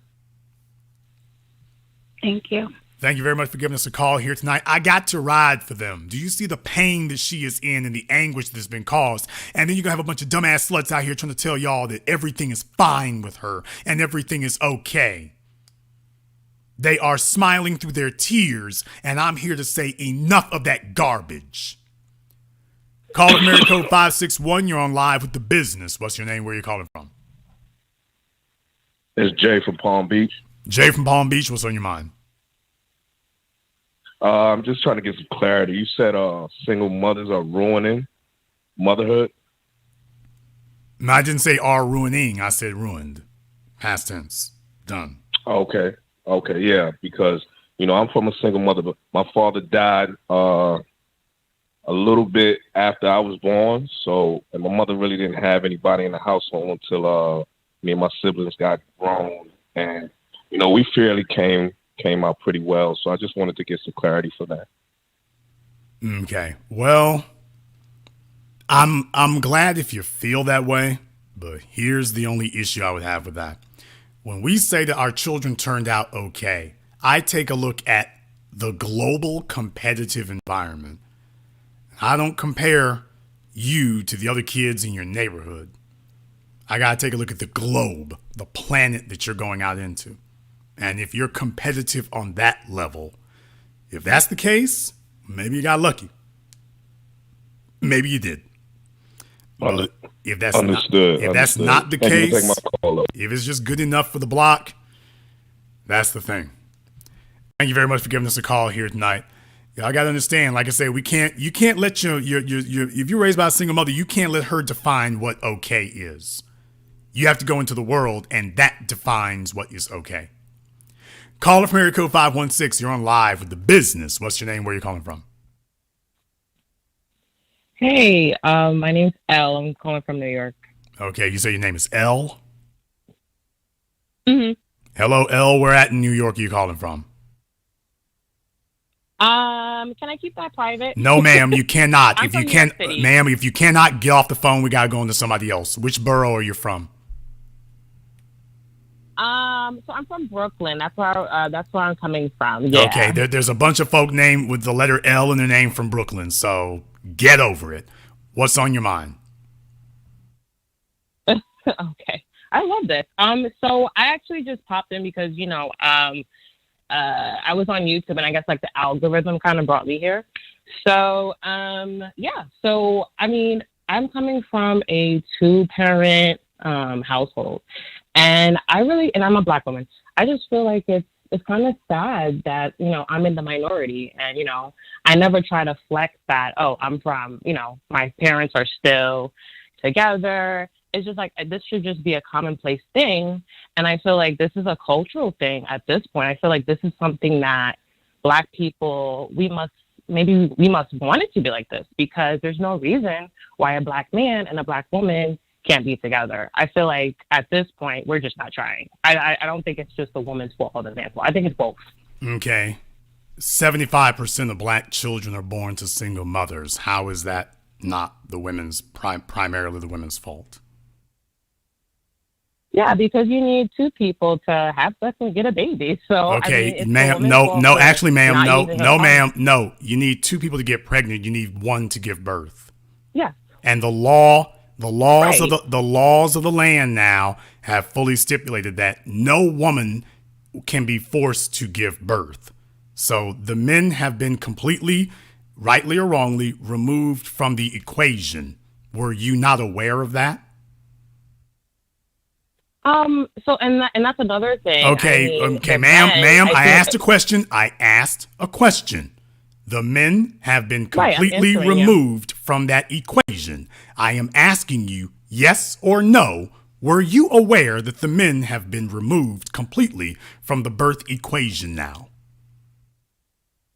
Was I aware? Okay, I'll just say no. Do you want me to elaborate on that? So you were not aware that men no longer have any influence or sway over the birth part of the equation. You just found this out on May 9th, 2021. How old are you? I'm 27 years old. You're 27 years old, and you were not aware that men have been removed from the equation. Interesting. This is going to be a very informative phone call from you, I'm predicting. I think so. Because like I said before, I mean, I really do think it's we're choosing to do wrong. I mean, I think first of all, I think that people are not aborting their children. Black women are probably not aborting their children, like you're saying, because most of us are Catholic, which I'm not anymore. Anymore. Most black women are not Catholics. So that tells me you're an immigrant. Well, the Christian. That tells me, Christian and Catholic are two separate things, but it sounds like you're an immigrant. Right, correct. Where are your people from? Where are my people from? Where are your people from originally? We're from America. Okay, if y'all are from the New York area, 8 out of 10 black folk over there in that New York area are descendants of immigrants. So okay, yeah. I mean, so I think that does your family come from the islands or something? Usually they come from Trinidad, Puerto Rico, in that area, Dominican Republic, Haiti. Is that where your family comes from? Mother's side, father's side? Yeah, well, my mother's side, we don't really know them too much, but yeah, they're from the Virgin Islands. All right, there you go. I just wanted to get that out of the way. So when y'all hear, I'm not guessing my way through this. When you heard that, yeah, that's where that really comes from. Ma'am, the statistics are very clear. The numbers are very clear. You know why we know that they're very clear? Because you live in a society that's based on eugenics. They want to make sure that black women are going along with the program of aborting and annihilating their children to come to a genetic standstill. So no, the numbers are actually very accurate. They wouldn't be putting as much money into Planned Parenthood as they do if it weren't effective. And if you don't keep track of the numbers of which black women are aborting, then you cannot make sure that it's effective. So you're just throwing money down the drain if you're not sure that black women are aborting their children at these horrendous rates. So no, the numbers are accurate. Okay. And we know that the numbers are accurate because they continue to fund Planned Parenthood, birth control, abortion on demand at every single turn. They're not doing that because they're guessing. They're doing it because it works. Mm-hmm. Okay, well, I'm talking about the people that do not abort their children. When you come into this, basically this space where black women and black men, they make a baby and the woman keeps the baby. Can we talk about the marriage numbers? Then she's a single mother. Yeah. Can we talk about the marriage numbers? Because, we can't talk about who's not aborting. Right. Because you can't really quantify who isn't. Let's talk about who's getting married. Let's deal with that one. Which we're still not doing. So, I feel like... Why is that one? Wait. Now, why is that one not happening? It's a cultural thing. Okay. We just don't want to get married because something in our culture says that's, we're simping if you want to get married, if you want to love the woman. Not true, ma'am. Not true. That is completely false. Okay, Matter of fact, ma'am, I'm talking. I want to hear. Ma'am, okay, if you want to hear, you have to stop talking. That's how you hear. Okay, I stopped talking. I've already posted articles here before. NPR had an article about that where they're talking about the fact that black men are the ones pursuing relationships. It's black women today who are trying to keep their sexual options wild and reckless. Black females between the ages of 18... Okay, ma'am. Black females between the ages of 18 and 25, including and especially the immigrant class, have absolutely no interest or regard whatsoever for marriage.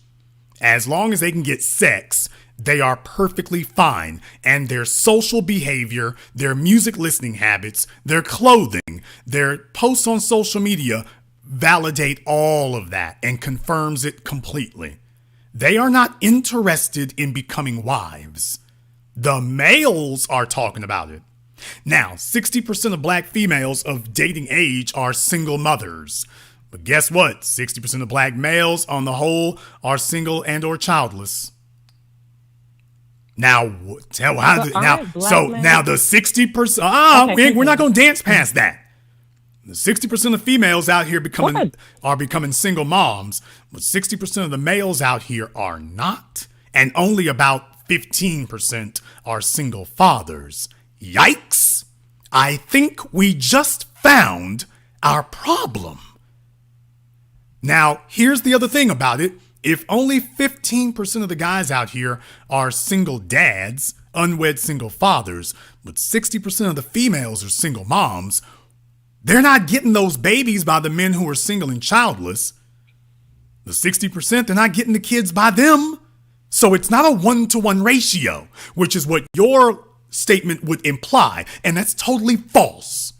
The females are doubling up, tripling up, which is why their STDs are out of control. These chicks are out here grabbing that bottom, bummy, gutter 15%, and they are man-sharing them at a massive level.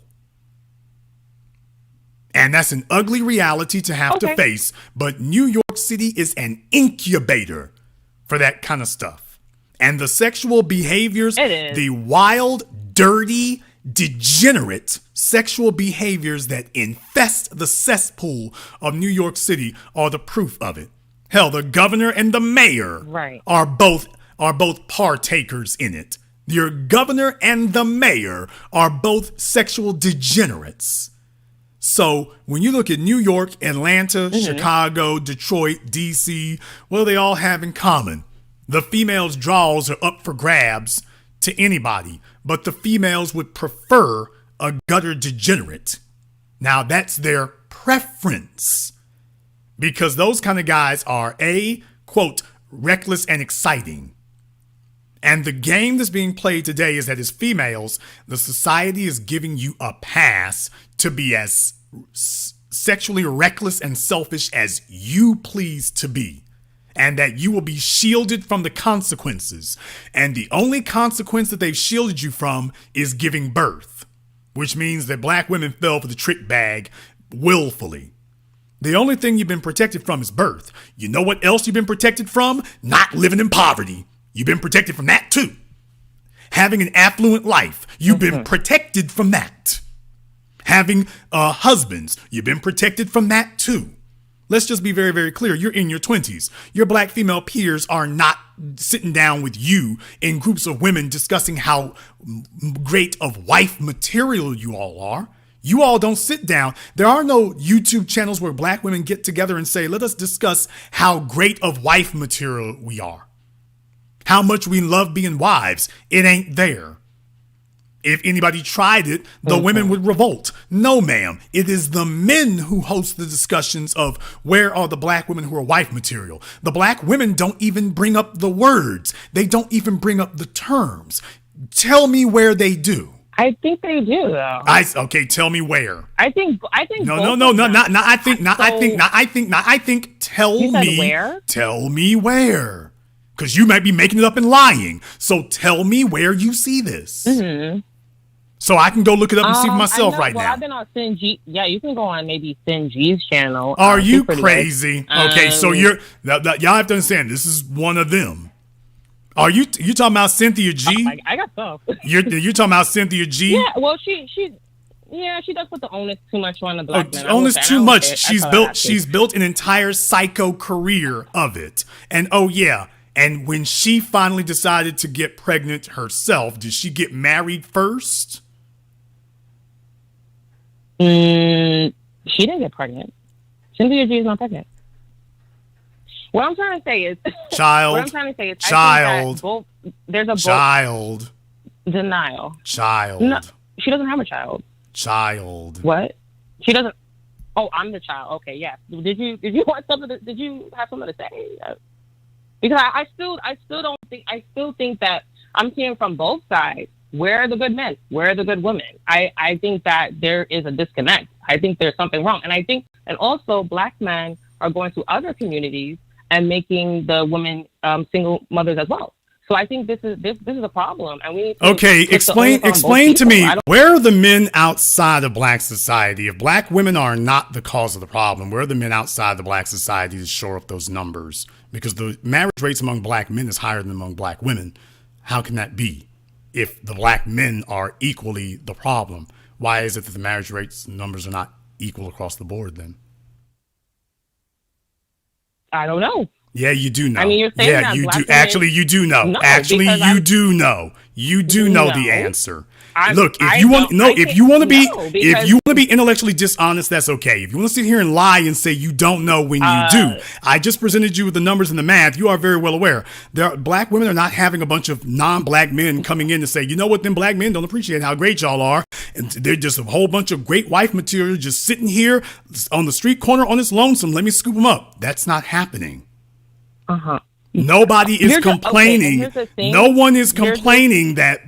Excuse, ma'am. No one is complaining that all of these non-black men are running in here and grabbing up all the best black women. The complaint for 40 years has been that all the non-black females are grabbing the best black men. Do you see that black men have never complained that all the best females are being scooped up? So, I mean, here's the thing. I would need to, because the numbers that you're telling me, I would have to double check them. So that's why, I mean, you're telling me numbers which I'm kind of shocked about, but I would have to double check them. That's why I don't know whether or not to, you know, put my trust in that or not. I'm not sure. Where are you getting the numbers from? Is this, you know, from Google? Is this from like a organization? You know, ma'am, excuse me, ma'am. First of all, you can start with the census. You can start with the Department of Health and Human Services in your state. This is all knowledge that's been out there. The problem is when females get together, they do not want to discuss that. And even when we do show it to them, they then try to claim, well, where'd they get the numbers from? So just stop that nonsense. The information has always been out there. Females just don't like it because when you actually start counting the numbers, you can see exactly where the problem's originating from. Otherwise, everyone would be having the same problem. How is it that the problem is outrageously disproportionately striking the black females? I still don't believe that. I think it's both of us. That okay, show me your proof. Show me your proof. Ma'am, show me your proof. Show me your proof. Okay. I mean, honestly, all I've been hearing from both sides is... Okay, I asked for you to show me proof, and you're now saying, well, you're going off on a tangent. Name for me your proof. Yeah, from my experience. Okay, so what you're saying is the only person's words you have for it is yours, and you could be lying through your teeth right now, so you have no proof. You just wish that this weren't true. No, I wish. Do you have, ma'am? Do you have siblings? We get our shit together, ma'am. Do you have siblings? And unite, ma'am. Do you have siblings? What? I do have siblings. Yeah. You have siblings. Yeah. You have sisters. Mhm. And how many of them are married? I have two sisters, and they're both married. I don't believe that. No? No, I do not believe that. Why? Because statistically, okay, your sisters are married, and how about you? Yeah. I'm not married yet. Okay. Because I'm taking it slow. Yeah. I'm dating. So y'all were all raised by the same parents. Your sisters are married, and you're not. How old are your sisters? So my sisters are in their 40s, and I'm in my 20s. Now there's an interesting tale, now isn't it? How many fathers do you have between you and your sisters? How many fathers? Okay, so let's see. I think so I have my father, and then there's a father on my sister's side. Okay, so there's two. Oh, well, why does this all sound? Yeah. I think you were calling in to dispute about this. You got one mother, but yet we got two, possibly three fathers, but one mother. I think you were trying to argue that the problem is with the men and the women. Meanwhile, you just showed from your own personal life and your own personal experience, which you disregarded until I pointed out now, that, by the way, even in your family there's one mom, but a bunch of dudes running through. Yeah, well, one of them died because that has nothing to do with that. And then she remarried, but... Wait a minute, did you say he got AIDS in the 80s? I mean, yeah, he was doing drugs. One of the guys... Oh, no. Okay, on the best end, he was doing drugs. On the worst end, he was gay. He might have been, I don't know. Okay, all right, but no. So your mother gravitated to dudes who do drugs and might sleep with other dudes. Well, she used to do drugs herself, and now okay. Thank you, because you were disputing me a few moments ago, and I said, do you see now we found where the problem originates from? We found the common denominator. No. Even in your family. No. Even in your family, we found the common She got denominator. married 3 times, and so did my dad. Ma'am, No, there's only been... My mom got married 3 times, and so did my father. Ma'am, so your both mother... of them got married a couple times, which is not a problem. No. Your mother didn't get married 3 times. She got divorced 3 times. Married and divorced. Yeah, your mother got divorced. Your mother got divorced to get married again. Okay, tell me who kept her. Because you can't count a marriage. You can't trying to count marriages of folks who dropped her. You're not able to show us where she was able to get in and actually stay in that and migrate into that life and stay there. So you're just telling me that your mama just got married on some Vegas mess, which is playing around, but she couldn't actually achieve wifehood. When you achieve wifehood, you come to stay. That's your new life. You plant roots there and you stay there. But she was a wife, though. She was a wife. She was a wife. She was a wife for a few minutes before she got dropped. She was a wife. That's just like saying I was employed, but you've been unemployed for 30 years. But I was employed for 2 months, though. You can't say I was working for 2 months, though. I was at the job for 60 days, and you've been unemployed for 19 years. Well, give me my credit for my 60 days. Okay, let's discuss the 19 years and 10 months. Well, how about that? No, you're not chronically. You are not sparsely employed. You are chronically unemployed.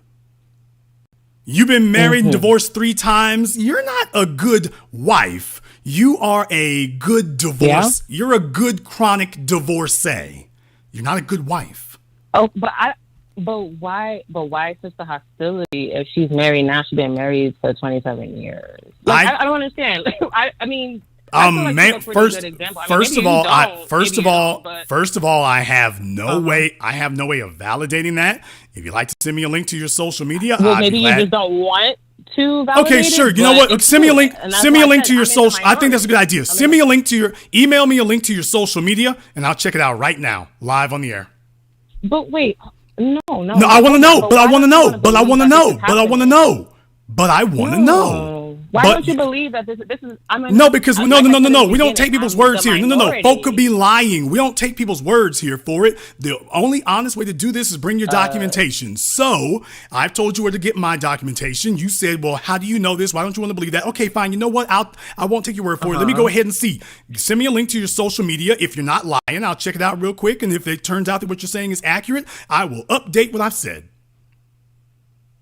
My mother's not on my social media, but interesting. How about you? Comfortable sharing? Oh wow, okay. So in other words, now she just said mom's not on the social media, but then she says, "Oh, I don't want to share social media anyway." Then how would you like me to validate what you're saying? How would you like me to validate what you're saying to make sure you're not just lying? I mean, I would just assume that you would, since we're having a conversation, you wouldn't be. No, ma'am. No, so I cannot do that because if you're somebody who hangs out with Cynthia G, if you're a person who hangs out with other intellectually dishonest people like Cynthia G, you're part of that cult of liars on the internet who make things up, and you all are scared to death of being asked for documentation because documentation is kryptonite to liars.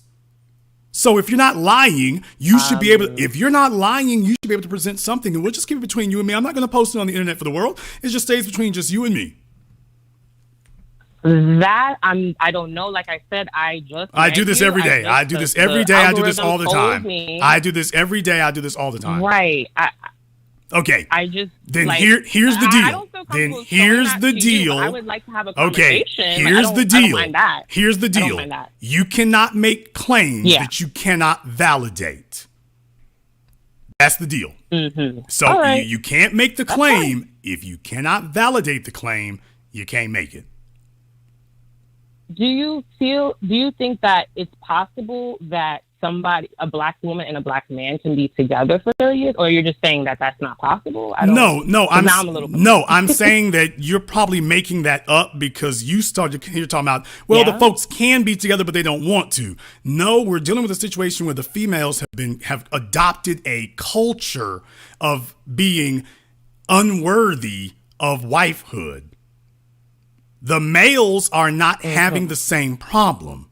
And if the males not having the same problems that black females are having, and if they were, we'd be seeing the same numbers. What your life and your family has simply confirmed. Yeah, your mama was dealing with that bottom 15% of gutter dudes, like I said from the very beginning. The fact that she wanted to marry them means that she... Yes, she was. Okay, ma'am. And at 19 years old, she's not now. She was... Okay, first of all, if you think it stopped at 19, that's a lie, so I don't think you're that dense.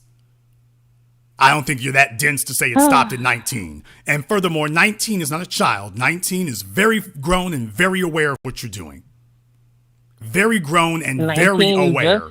Yeah. But I'm saying you people can change. Okay, but I'm saying. Mm-hmm. She's not perfect, but she's she validates what I said. She validates what I said. I said that the majority of the females are passing around the bottom gutter dudes, and that's where this problem is emanating from. The females' preference. The females. The problem's been going on since the 60s. So you're late. Oh, Jesus. You're 20-something years old, and you are outrageously uninformed, and you're late. You need to just go get a basic primer on all this. Right. These are things that you don't really know about. You don't even know the basics. So for you to sit here and say, since the 70s, actually since the 60s. No, I said in the 1970s, okay, maybe her choice wasn't good, but this is 2021, and she's still married. Okay, I'm so not offended by what is your point? What is your point in saying that she's still married? What is your point? How does that disprove everything before then? Okay. How does that disprove everything before then? My point. It's not disproving anything. Okay, that's my point. It doesn't. That's my point. No, she did better. No, ma'am. No, she only did better after she train wrecked 3 or 4 times, ma'am. No. So you can't make a mistake. You have to be perfect. And if a guy has, excuse me, be quiet. If a man has 6 children, if a male has 6 children by 6 different females, what does that prove? She hung up the phone there, so she's upset about that. If a guy has 6 children by 6 different females, well, I married the 7th one. I married the 7th one. Okay, what about the 6 kids before now? What about them? I'm doing good today, though. That don't mean I'm a deadbeat about that. I'm doing good today, though. There you go. Caller from area code 707, you're on live with The Business. What's your name? Where are you calling from? Caller from 707 has been abducted. Caller from area code 713, you're on live with The Business. What's your name? Where are you calling from? Hi, my name is Anna, and I'm calling from Houston. Hello, Anna from Houston. What's on your mind? Okay, there's a portion of what you said, a large portion that I totally agree with. And I want to speak for people that are not in the delusion, because the lady that you pretty much highlighted, she was just delusional.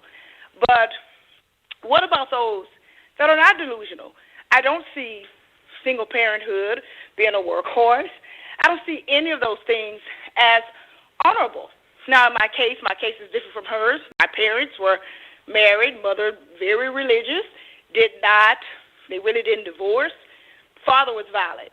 And I saw what it did as far as having a single mother, and we could not have him around because of the violence. And I saw that it made the women become avoidant. So it wasn't so much that they were single because they were not, I would say, they were not capable of being wives. It was because they were not delusional. At least, I would say, half of them did not know. I mean, they did know that they were messed up. They did not want to suffer like their mother did. And so in that case, I just didn't want it to look like, in some cases, that you're victim shaming. Because there are women that are not delusional. They won't Okay, really I'm buy kind of information lost in because- what I'm hearing here. I'm having difficulty following you, so I'm kind of lost. I'm gonna need to backtrack a little bit because I'm kind of lost. I'm not really sure exactly what the point is. Okay. Okay, stop, When I ma'am. first Ma'am, heard it, stop, at ma'am. first I thought you Ma'am, were- excuse me. Do not talk over the host. Talk about being a belligerent bulldog. What in the world? I thought you were here I to couldn't hear you. represent. You hear me just fine. I do a sound check on Blog Talk before every it program. was a technical issue. Ma'am, you hear me just fine. You hear it just fine. Talking over the host is a very bad look. It makes you look like a belligerent baboon. I'm sure you don't want to look like that.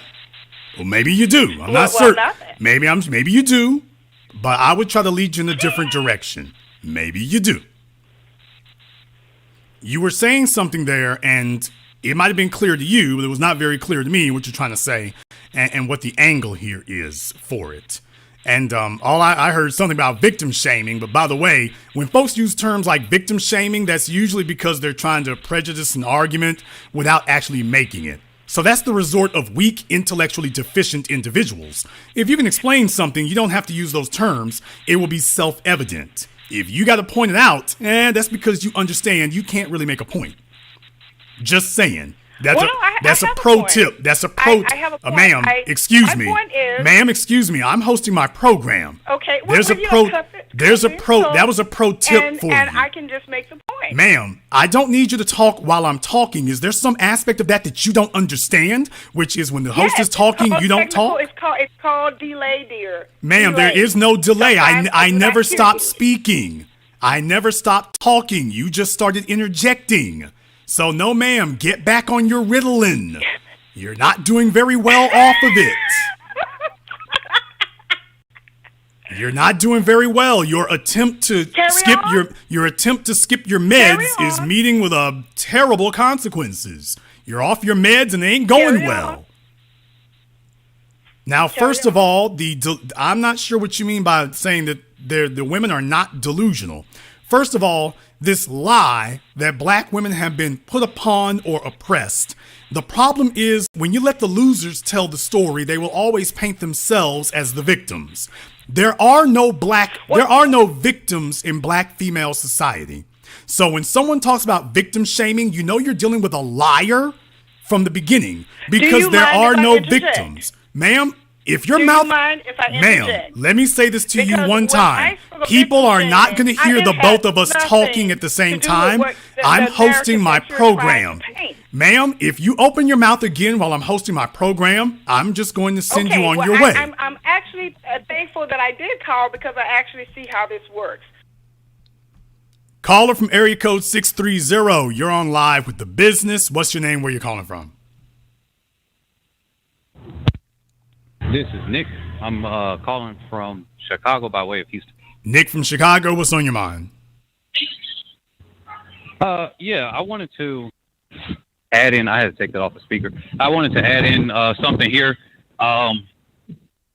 There's a aspect here, I think, talking about aunties and grandmothers or grandparents that raise the children too, because I think that, I don't know if you ever talk about that on your past programs, but that's a big thing too, because a lot of those people are just as delusional. Well, I mean, they have a support system. It's not just one female. If you have a black female in your family, they've probably been inculcated into that cult of failure. So no, you're correct. And it's Big Mama who started that. So your grandmother or your great grandmother started the nonsense when they were young thoughts. They were running around with Gloria Steinem or maybe even Susan B. Anthony. So they bought into it early. It failed for them early, and rather than repent of their failed ways, they doubled down. And that's typically what occurs. Instead of repenting and backtracking, they instead double down. So yeah, you got a family full of aunts, grandmothers, great-grandmothers in some cases, generation after generation of failed females. And instead of them telling the children, you know what, we shouldn't have done this, instead they do like the previous heifer on the phone talking about it's the men's fault. There's no such thing And as so- a black female victim today. Thank you very much for giving us a call. My callers are going to need to let me speak on my program today, folks. There's not a delay causing that. They ready to jump in. Y'all got to let me host my program here. There are no victims in black female society.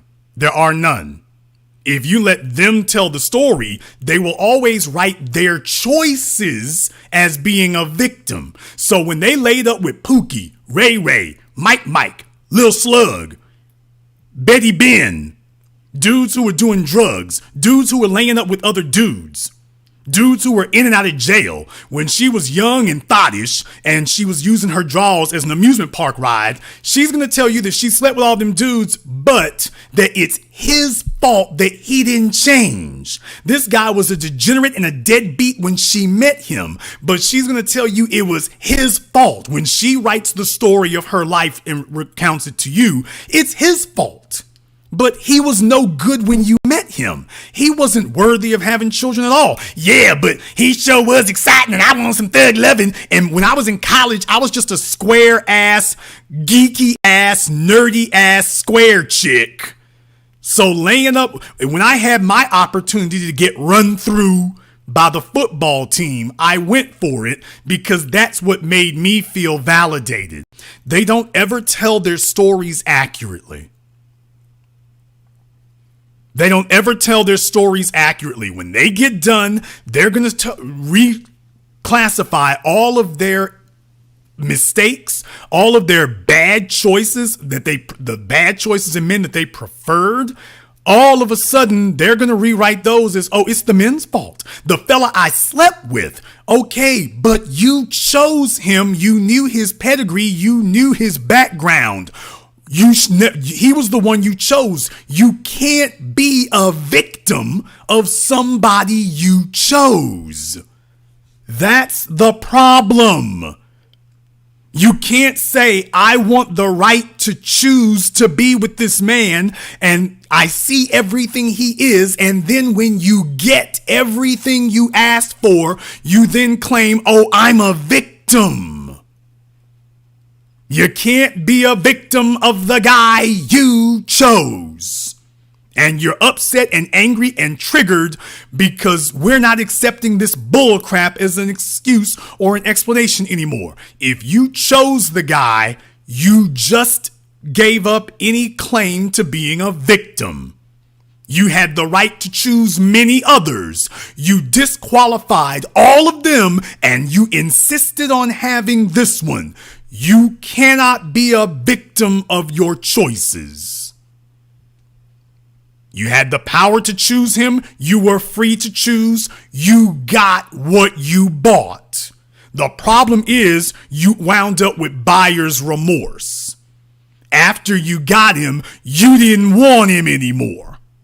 After you found out how big the bill was and you thought it was a game and a joke and you thought that sex was an amusement park ride and you can just play with it. After you found out, oh, when you play the game plays you, heifer. Now you want to cry foul. Caller from area code 614. You're on live with The Business. What's your name? Where are you calling from? Lisa, Columbus, Ohio. Lisa from Columbus, Ohio. What's on your mind? Yeah, I think it's a lot of denial about how toxic single mothers are. And I didn't realize it about my own mother until I got married, and she was giving me really bad advice. And I've been married 17 years. Well, what kind of bad advice was she giving you?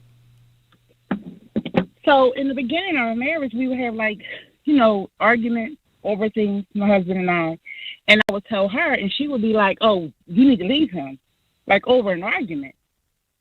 Whereas my married aunt would say things like, you need to be patient, you need to tell him how you feel, taught me how to work through the communication process. Versus my mom just like, oh, no, that's it. So it took me like 3 years to realize, like, I can't talk to my mom because she hates men, basically. So, we've been married 17 years now. Well, if you're you got to understand, single mothers, I said this at the beginning of the program, they were unable to get a male companion because that is the proper order of things. That is biology. Biology is that you get a male companion. But what if you're a female who is a failure and men don't want to be your companion? A man who's worth anything does not want you as his companion and refuses to select you as his companion. Well, you go see if you can get Mike a little slug or Dumb Donald to get you pregnant because he's weak and dumb. And well, at least you can get a baby. And now the baby becomes your pet / companion. Now the children are trapped in this loser relationship with this loser mother who she needs to be with a man, but no man wants to be with her. So she ends up trying to just trap the children and force them to be her companions. Next thing you know, she needs to have a bunch of kids because she's really hoping to have some sons. Oh, hell, am I going to go there? You damn right I'm going. Damn right I'm going. I sure am. In the super chat, shout out to my man Cornell Sly. I'm going to keep it coming. I'm keeping it coming. Thank you to everybody who has contributed through super chat, Cash App, PayPal, whatever the case may be. Thank you very much to all of y'all. You're the real MVP today. 90 seconds. They hope they can have a son because they are looking for that masculine protector and provider in the home. And since she was unworthy to attract one, she now wants to resort and sink to giving birth to one. So that's how you end up in that type of situation where they keep having a bunch of kids. Yeah, she's trying to have a son because she has no husband. There is no protector and provider in the home. And she needs that, biology dictates she needs that male presence because we are biologically, intellectually capable of things that women are not. So she needs that. She needs it. She got to have it. And she keeps going until she can try to get it. Let me tell you the saddest thing in the world. I never met a single mother who had a bunch of girls who was happy to have them. Oh, did I just say that? You damn right I did. I never met a single mother who had a house full of girls who was happy with the girls. They'll lie to you today. You go ask the dude she was sleeping up with. She wanted to have a son. Now, the guys she was laying up with will tell you the truth. Oh, well, that would be damn. She's talking about she was happy to have all them girls. She wanted a son. When she was talking to me, she said she wanted a boy. They want their son. They want that masculine energy in the home. The place is not complete without it. She is not a woman without it. She is deficient without it. And she wakes up every day understanding, in reality, I'm just a sitting damn duck. If somebody wanted to do something to me, there is nobody who can stop them. And they realize this. So when you talk about that happening and whatnot, well, when you talk about that happening, just understand, without that being there, they've got you as their companion now. So now you can't go to college. Mama don't want you going to college because that's you breaking out on your own.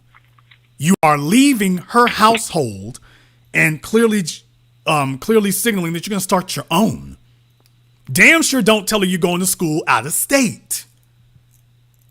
That's a very clear sign you're leaving. And she's going to be there by herself. And it was all cute when she was in her 20s and 30s and talking sassy on the internet about how she could handle it. Now she's 40 or 50. She can't handle it. She now realizes things about to get real. And you about to be real alone. Right.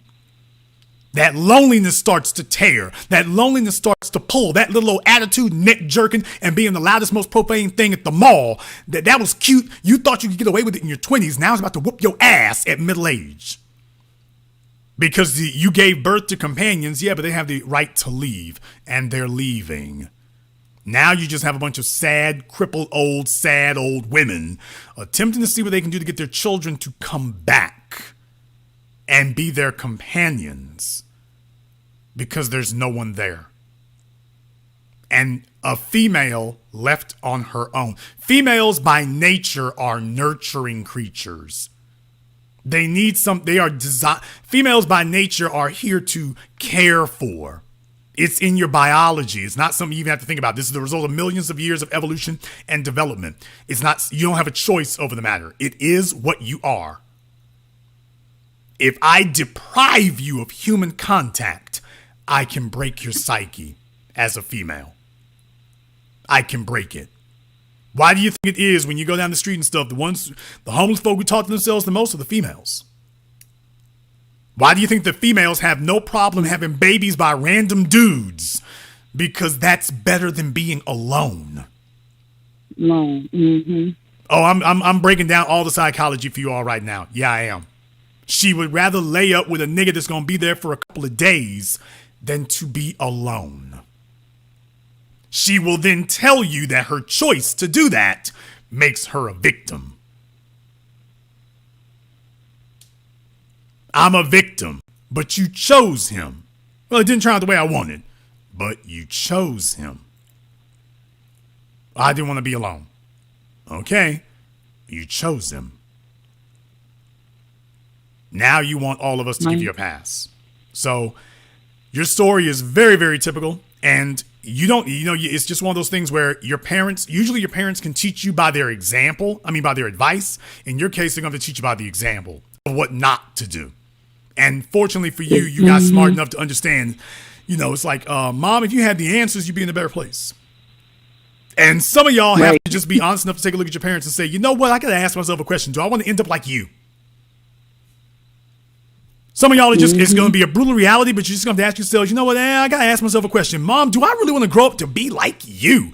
To the females, listen to me right now. You got to ask yourselves a question. Do you want to be like your mama? You just got to ask yourselves a basic question. Do you want to be like your mama with nothing but a bunch of female friends as all of y'all are getting older like the damn Golden Girls without the jokes? It's like the Golden Girls without an Emmy nomination. Just a bunch of little old ladies. Y'all were young thoughts walking through the mall with all your sexual escapades and your nasty sexual histories that you drug through Abercrombie and Fitch with you. And then as you got older and you're dragging the bastard kids and you realize you're not a little young, hot, sexy thing. You're just a bummy broad with a customer service job. You're just a bummy broad working at Family Dollar, and it ain't gonna get no better. So now you and all the other failed flock of sisterhood of failure that you grew up with there, now all of y'all are just sitting around trying to ease each other's busted egos as you all slowly get older. Now we're seeing them in big ass groups. You go to Cheesecake Factory, you go to Red Lobster, you go to Olive Garden, you got a young groups of fat, flabby, flawed, failed females coming through. And then on Sundays, you can see a whole group of elderly, fat, flabby, flawed females coming through there. No husbands. No husbands. A bunch of little old ladies coming through in a squad in a group. No husbands. No man. All of them having to pile up in the damn car like girls trip. No man. There's no man present. Think about that for a few moments, and then you have to ask yourself, you take a look at her life. The ghosts of Hood Rat's past. And you ask yourself, do I want to grow up like that? I'm going to get with this man, and damn it, we going to make it work. What's that meme say? My next relationship is ending with a wedding or a funeral. So, all black or all white, what's it going to be? Ladies, y'all need to have that mentality with the man you get with. Because you know what? That's what your great-grandmothers had. There wasn't no welfare, wasn't no food stamps, wasn't no Section 8, and wasn't no group of dumbass hoes sitting around her telling her that being lonely was okay. Don't worry, Gladys, we'll keep you company. She was like, y'all hoes better get away from me. I'm not trying to hang out with a bunch of little old grannies. Y'all know our great-grandmothers, y'all want to talk about the old days and whatnot. Y'all want to hear about abuse? Your great-grandmothers didn't like hanging out with a bunch of old women. They called them gossipers. They called them cackling hens. Your great-grandmama didn't want to hang out with a bunch of hoes. She wanted her husband. She was all right with a couple of family members. She wasn't trying to hang out with a whole damn group of same-sex companions. She didn't have a bunch of chicks around her like that. She had some females who were her friends. That's good. They might hang out on Sunday for bridge. She wasn't sitting up here all day and all night on the damn phone with them. Then you got a bunch of hoes here talking about, we don't want to be like the women in the 1950s. Those are the women right there who were free. Y'all are the ones who are simulating a lesbian lifestyle. Talking about you want to be different. Your grandmother and your great-grandmother wasn't trying to simulate no lesbian lifestyle. She was trying to have a man. She was trying to get upgraded. And she was like, I'm going to work for 3 little old piddly ass years. And this nigga over here is going to do the rest of the work. That's what that's going to be. I ain't trying to work a damn thing. I'm going to work here for about 2-3 little old years. Get married. And every year this nigga get up, I'm going to tell him, oh, you put in for a raise, didn't you? You apply for that promotion? You going back to school, ain't you? I'll be damned. And then we're going to go Mercedes shopping. I ain't paying for none of it. And guess what? I'm going to make sure he's happy as a damn clam because I'm not going back out there. I'm not getting divorced and I'm not going back out there. I'll be damned if I'm going to get divorced, get half, and then got to go get back in the damn workforce, and then he go find him something half my damn age and start over again, and she gets all the benefit because when I met him, he was making $25,000 a year. When we got divorced, he was making $80,000 a year. I get divorced, he's going to be the young hot thing, 25 years old. She starts at the 80s. She don't start at the 25. I was with him till he got to 80. No, I'm getting my equity out the game. Dumb hoes today talking about I'm a hustler. Then telling you they smarter. Young and stupid, piling on the bastard kids herself. I'm the hustler. Your great grandmama understood. Oh, I'm a real hustler. I got niggas working for me. Call me a pimp. You might as well call me a pimp because I got niggas working for me. I don't really got to do nothing like that. Got some dumbass out here. She's trying to tell us how valuable she is and she got to get up for work every damn day. Her last birthday present she had to buy for herself. She's spending Mother's Day with her daughter. Ain't nobody took her shopping. Ain't nobody took her to eat. Ain't nobody took her for nothing. She's sitting where she is. Her family ain't asking who she with. They know who she with. She with her daughter. And she's trying to tell you that she done leveled up. Get the hell out of here. Thank you very much for giving us a call tonight. Let me get a caller from area code 404. You're on live with The Business. What's your name? Where you calling from?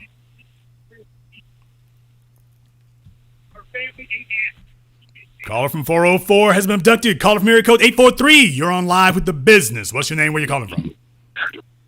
TBA, Tobias out of Phoenix. Tobias out of Phoenix, brother. Where am I hitting it wrong tonight? Man, I had to call in on this one, man. You're absolutely correct, right? And I listened to those 2 women that way you had to hang up on, right? See, what happens is part of the delusion is no one's telling these black women the truth. That, yeah, you could be young and dumb. Part of the young and dumb thing is BS because grandmama 36 now, made the same piss poor decision. Mama made the same piss poor decision. Daughters made the same piss poor decision. Who's going to tell them the truth about you mess with this type of man? This is what's going to happen. And when you cannot come out there in the dating pool to having these same requirements that you did when you was fit, fine, and had all these and no kids. And cause you carry another dude's baby, you lower yourself. It is because you can't come out the same way. You don't have the time. Your life is not as stable. The guy you choose is up to have that kid with also lowers you in the sexual marketplace. Because if you get with Swan Quavius and you mad that he's still working at Foot Action or Foot Locker or whatever, and he ain't doing nothing, why in the hell should I invest my dollars in you? If that's what you accepted when you at your absolute best. Now you're 36, 37 years old, and you're expected to get the same treatment as a 25-year-old, no kids. It ain't happening, TBA. These women just ain't being told the truth. Brother, and you know what it is? Go ahead. Is that you make a good point about that. Why is it that your funky-ass grandmama didn't tell you that the dude you running around with, that's no good? Why is it your mother didn't say anything? You did it. You jumped up there with them fellas and they let you just keep going. You know why? Because your mama and your grandmama liked them kind of dudes. And when they saw you with them, they didn't think logically. They thought emotionally. And emotionally, when they see little Mike and little Slug, they sit up here and go into hood rat mode and thought mode. And it's, ooh, that's exciting. And they just have a emotional reaction to it. And what they're telling themselves, well, you go ahead and have your fun. There is no warning you about what's going to happen, because mama and grandmama got a taste for that kind of thing. And when it actually shows up, they revert back to type again. That's the reason that nobody warns these young females, not the women. They don't warn them.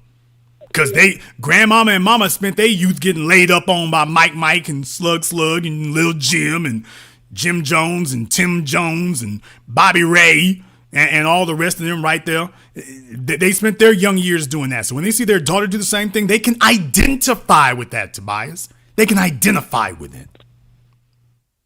Yeah, and in that article you read, why the woman calls herself a hustler, this is what a lot of sisters don't get here.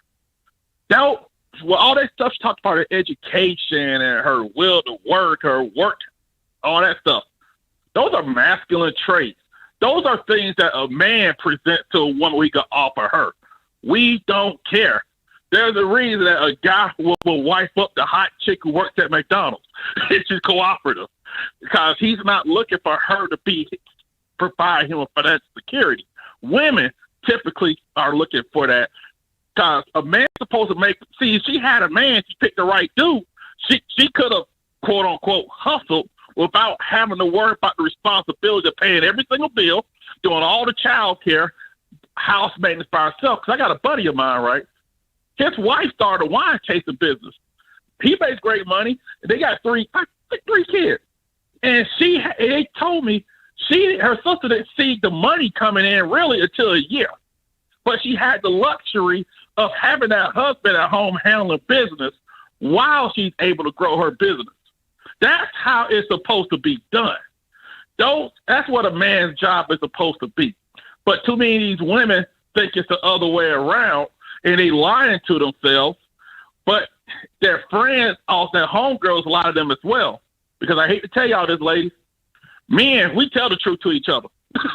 We tell them, hey, man, leave that girl alone, man. She ain't about nothing. Well, because everybody's grandmama is a thought today, dude. That's the problem.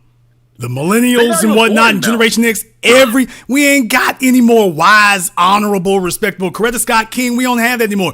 Everybody's grandmama is a damn thought now. You and I are both old enough to remember back when we were little kids and we saw the rise and the advent of the 30-year-old grandmother. You and I were young enough to remember when we saw that first happening. Dude, this is full blown now. Everybody's grandmama's a thought. Everybody's grandmama's a hoe. Everybody's grandmama been run through. Everybody's grandmama knows the lyrics to back that ass up. Now, ain't that a damn thing? Yeah, when I say it like that right there, everybody's grandmama today, they know the lyrics to back that ass up. And then wondering why they single mothers are unmarried. A man can't take you seriously. Not with his legacy. Not a man who's actually going to build something. We recognize that from a mile away. So no, the reason why they got their aunties and everybody else when they go to the PTA, there's just so many of them everywhere, is because it's an epidemic now. It's not just the ones in your family or her family. Everybody's grandmama's a hoe now. Everybody's grandmama is thottish now. Everybody's grandmama is in them streets now or been in them streets. That's it. Hell, you and I both seen their own damn Facebook. If you and me wanted them, they still there and available. They ain't gone nowhere. They're trying to compete in the sexual marketplace with their damn granddaughters. Yeah. And one thing you said, I remember the lady who was married.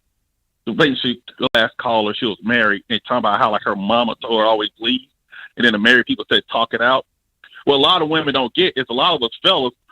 We know, hey, it's hard to find a decent woman. We like, hey, we'll talk it out. We work it out. Because men don't leave women.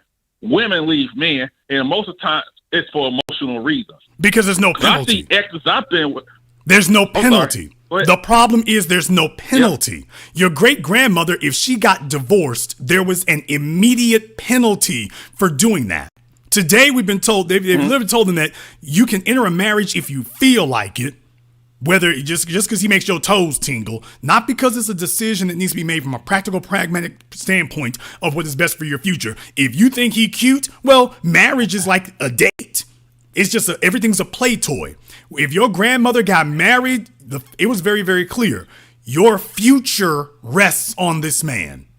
If he is good, your life will be good. If he's a bum, your life is train wrecked. Why? Because ain't no other man gonna want to follow up behind him.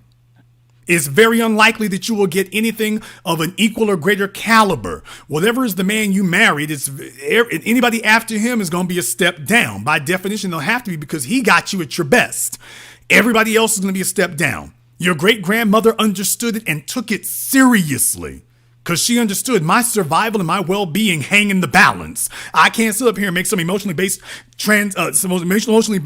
temperamental playtime choice. I can't be capricious. My future is at stake. And if this man leaves, I immediately go into poverty. Well, guess what? After all these years of so-called alimony and palimony and child support and everything else, what is still the number one reason that females go into poverty today? Divorce. Oh, yeah. I'm sorry. That's actually the number 2 reason. The number 1 reason that they go into poverty is never being married. Let me rephrase that. They call it a wealth gap. It's not a wealth gap. It's a man gap. Because men are workhorses. Females are not. Women want to interrupt their working years to have children. Well, that's biology. And it works just fine as long as you honor a social contract with a man. Then it will work. Mm-hmm. But if you attempt to violate the social contract and believe that there's going to be Nancy Pelosi and Chuck Schumer going to make up the shortfall, that's where you play yourself for an ass. It will work.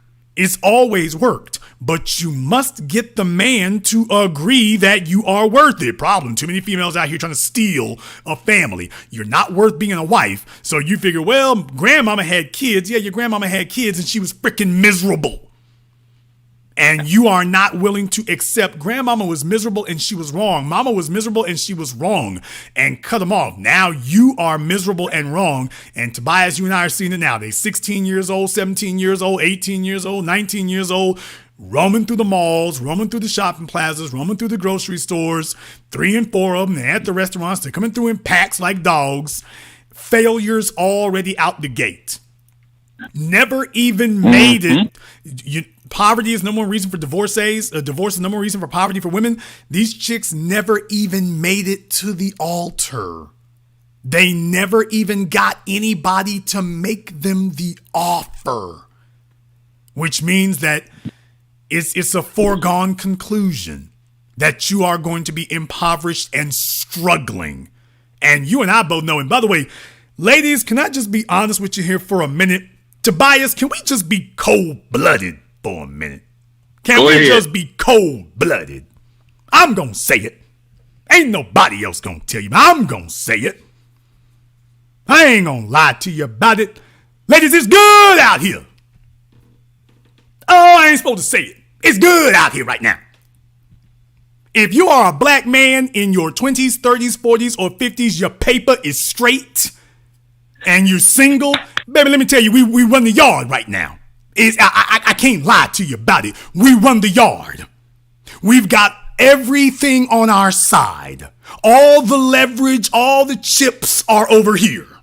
You got nothing. You got nothing. Period. We move as we please. We go as we please. We upgrade somebody's status as we please. We are desired wherever we go. It's a damn playground out here. It's a black, in the words of Outkast, players ball. It's a black man's heaven. If you really want me to get down to you right now, let me just go ahead and tell you, ladies, it's a black man's heaven out here right now. If your paper is straight, which is why I want to get these young cats, I want to get their weight up so their paper can be straight so that they can understand, dude, it's good out here. It's good. Am I saying too much? I'm letting the cat out the bag. I'm just going to say it right now for my players listening to me right now. Every black man listening to me right now who's in his 30s, 40s, 50s, or maybe even older. If your paper is straight, especially if you're dealing with 6 figures or more, your paper is straight, baby. It's good. We ain't got no complaints. We've never had more freedom. We've never had more options than we got right now. We've never had more leverage than we have right now. We've never had it better than we got it right now. You see, your granddaddy had to sneak around town to have a side chick. Today, we can pose with him on Instagram. Oh, did I say that? Your granddaddy had to sneak around town. Today, we can put the broad on Facebook if we really just want to do that. Tobias, as long as we don't marry them, where they gonna go? Where you gonna go? Who you gonna go to? They can't go nowhere. That's why I tell you fellas here, if y'all really want to know what's going on, let me get you in that top 10% of earners, because the women gonna say one thing, but don't listen to what they say, watch what they do. Once you get up at that level, you got all the leverage. Why? Because you cannot choose from the options you wish were available. You can only choose from the options that actually are. Ladies, if you want to be mad about the fact that the fellas are out here flexing, and let me tell you right now, you can't see the bicep right now, but flex. If you want to know why it is you upset the men are out here flexing today, it's because the single mothers ruined your leverage. They destroyed your leverage. Y'all, as a group, you've got no leverage. Because sex is readily available, and if you want, 2 or 3 of them will. All you gotta do is call a babysitter. Whatever you won't do, the 2 or 3 of them will. Let me just keep it 100. Spirit Airlines' profit margin is built on single mothers getting flued out or flying niggas out. Oh, did I say that? Did I say that? Spirit, JetBlue, Allegiant, Frontier. That's Thought Airlines. That's Hood Rat Air. And everybody know it. She can get on the plane with one little carry bag in her drawers. Or that dude can come fly into town for the weekend. Their entire business model is built on getting flued out. So all you single females who are upset today, you can sit up here and back single mothers if you want to and cape for them all you damn well want to. Just understand you are empowering the deleveraging of yourself. You keep caping for them and keep thinking you holding up the sisterhood. You just keep on doing that, but just understand you are empowering the very people who have undermined you across the board. You don't have any leverage. What are you withholding today? And here's the other thing, Tobias, and I'm gonna let you finish your point here.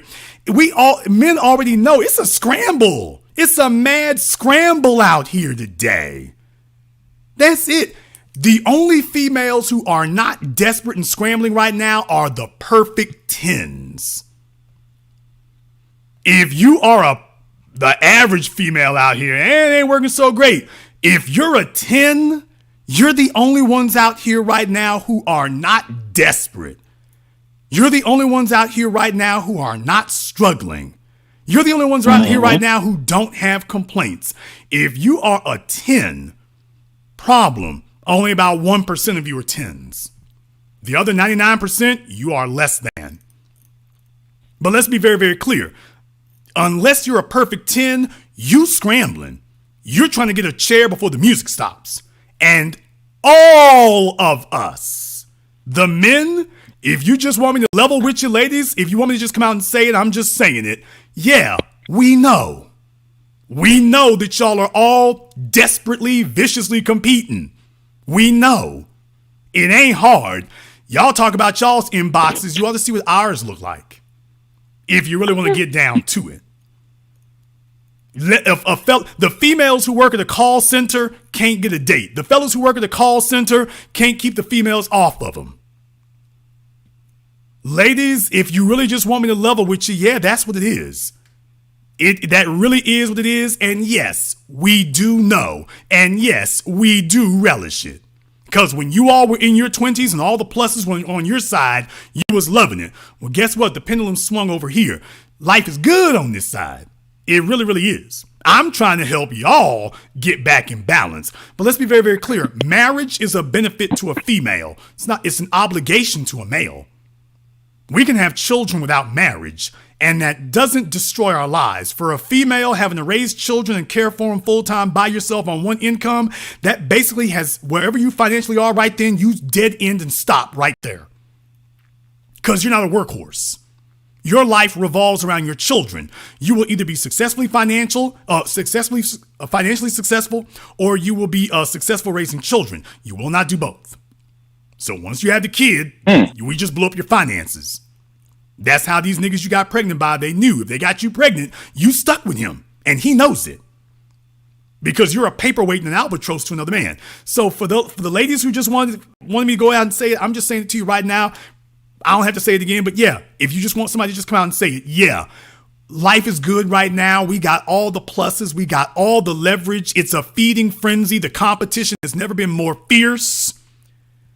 Miami. Do I even got to talk about it? Y'all don't want to know what's going on the beaches anywhere in this country. You really don't. You don't want to know what's going on in a 5-star lobby anywhere in this country, ladies. You really don't want to know. And I'm not even going to talk about what's happening overseas, just right here in the States. You don't want to know what's happening in the hotel lobbies. You don't want to know what's happening in the sky lounges. And you damn sure don't want to know what's happening on the beaches. It's as bad as you think it is. Whatever you think it is just that bad. Everything is up for grabs. And when the females see you pulling up, if you pulling up in a $40,000 car, you all right. You pulling up in a $60,000 car, you got their attention. I tell the guys right here, 70, 75 or more, you run the yard. You run the yard. So ladies, yeah, the situation, it really is as severe and dire as you think it is. The competition is as stiff and cutthroat and furious as you think it is.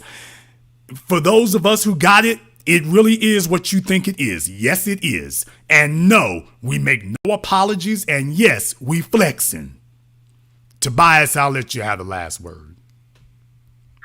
Man, yeah, you on point with that one. And I'll say this, the single moms out there, these ladies talking about I bought a house and all that. The accomplishment isn't you buying a house. The accomplishment is the man buying a house for you because he values you that much. See, I think what a lot of our women don't get is they don't talk to the men. The man will tell you what a man wants. A man will tell you what a man's all about. Now, I'm not talking about those so-called male friends who ain't got enough game to close a deal who really wants to date you. But what a lot of these women who complain about where the good black men are at, they won't tell you when they blew it. What's that black man who would have gone every day to work and provide for her? I got buddies right now. I got a buddy right now I grew up with. He had an ex that cheated on him and got pregnant by another guy. And let's say that my friend's now wife doesn't have to work. She blew that. I have an ex. She broke up with me because I thought I was boring. And me, you know this, TBA, men are boring by nature, who are stable. And but she had a baby. And I saw her out and I ain't see no ring on her hand. And I'm like, hey, that's the choice you made. And she's in her 30s. So good luck with that. But no one tells our women that a black man who really values you, he's going to go to work every day to provide that life for you. He's going to want to make your life easier and also make the lives of his kids easier. Because let's just be honest here, these women aren't being raped. You can say all day he should have put on a condom, but you said yes to it. And a man who's willing to go in raw with you about a commitment, that says enough about him already. Ladies, you cannot live in a world of what should be. You live in a world of what is. When you come out here with 2 or 3 kids, we don't care how you got them. You got them. We don't care. It's like Tommy Lee Jones said, I don't care. You better work that out and pick the right man because you may only have one, maybe a lucky 2 shots.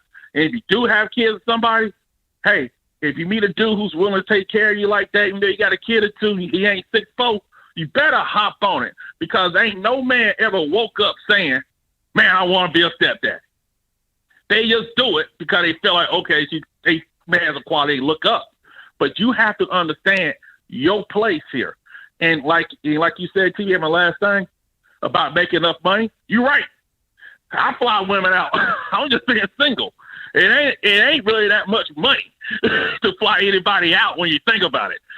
And they are going along with that. And here's the crazy part. Males, women who getting flown out, they have boyfriends. They have husbands. That's the thing. And what happens is so many of them blow that good man based on a thrill. And hey, you have a good one, TBA. Black first. Black first, brother. Thank you very much for giving us a call here tonight. Gonna see if I can get one or two more phone calls in here. Let me get a caller from area code 347. You're on live with The Business. What's your name? Where are you calling from? Caller from 347 has been abducted. Let me see if we can try one more. Caller from area code 908. You're on live with The Business. What's your name? Where are you calling from? My name's Omar, calling from New Jersey. Omar from New Jersey. Where at New Jersey? Trenton. All right, Omar from Trenton. What's on your mind? Yeah, you brought up a lot of good points, and the thing I'm seeing here is that the black women, the single mothers that are raising these males, I don't think they see their work. I was on a podcast, and there was a white girl, and she said she liked dating black men. Like, okay, whatever. So I listed attributes, and one of her attributes caught my ear. She said that she preferred black men who come from a two-family household. And I was like, well, that's odd. I've never heard that before.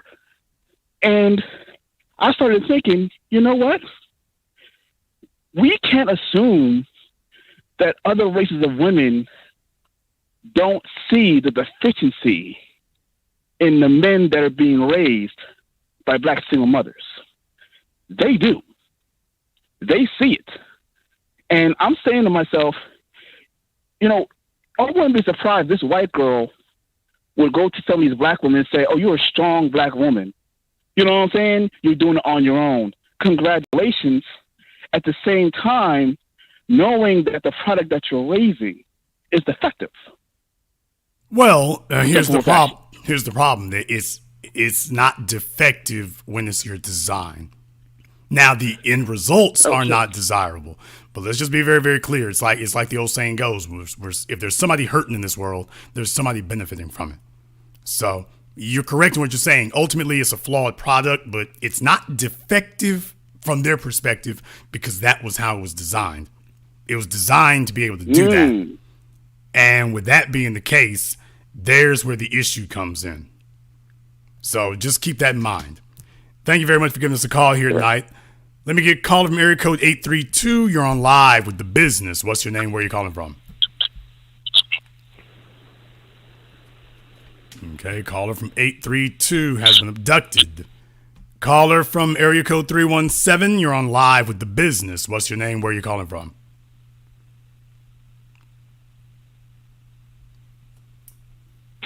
Hello? Yes, put down the crack pipe. No, my fault. I was watching you live. So, but anyways, yo, man, I just want to say, what is your name? And where are you calling from? My name is Coach.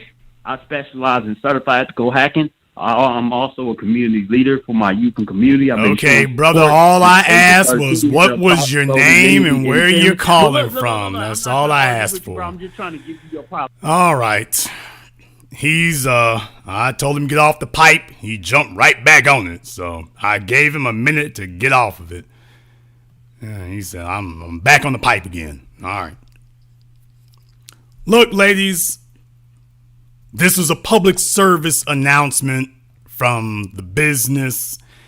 The game is messed up right now. Single motherhood has ruined motherhood. Men don't see any value in it today because there are just too many females who have destroyed any incentive that there would be to make most of you into wives until the women sit down with each other and collectively agree that you all need to admit the team sucks and you all have to spend your time getting each other straightened out. Until that happens, just understand, next step is full-blown island of Lesbos. And you'll be the first generation of females ever who didn't have to be taken into physical bondage. You will be the first generation demanding it because that will be the only beneficial interaction with men that you'll have. You cannot keep destroying the value of being a female and think that you're going to get elevated benefits afterward. It doesn't work that way. It does not work that way. No matter what your grandmama or anybody else might have told you, it will never work that way. We got thousands of people watching here live right now, and there's going to be a whole lot more folk before it's over. I want to thank everyone who has contributed to tonight's program, either on Cash App or PayPal. Thank you very much for doing so. We appreciate that as always. Everyone who contributed on Super Chat as well, thank you very much for that. I'll be sending you all here a thank you for your help, for your support on this. If you are new to the business, welcome to the program that laid the foundation upon which all of your red pill, MGTOW, high value posers, alpha male wannabes, and all the rest of them stole and ripped off everything that they got from here. You hear it here today, so you can hear all of them reworded and regurgitated next week, in some cases word by word, even in their titles.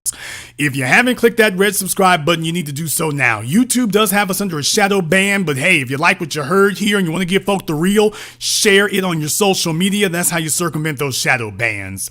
Glad to have you all with us here. Upcoming program, I'm not sure just yet when I'm going to be able to make my way down to Miami. I'm not 100% certain yet, but yes, it is official. I am going down there to Miami. I'm going to record things. I'm probably going to do a program on Patreon first, though. Probably going to be on the Patreon first so that they can see what my findings are. But yes, I am going down there. And like I said, I'm going to call it like I see it. If it's good, you can find out if it's good. If it's not, hey, you're going to find out what it is. So be looking for that coming here as well. If you caught some feelings here tonight, maybe hopefully you will be able to listen in and learn a few things. We'll see how it goes. And this concludes this broadcast of The Business. I am your host, your brother, your humble servant, Mr. Jason Black. And until next time, my brothers and my sisters from around the world, remember, handle your business or your business will handle you.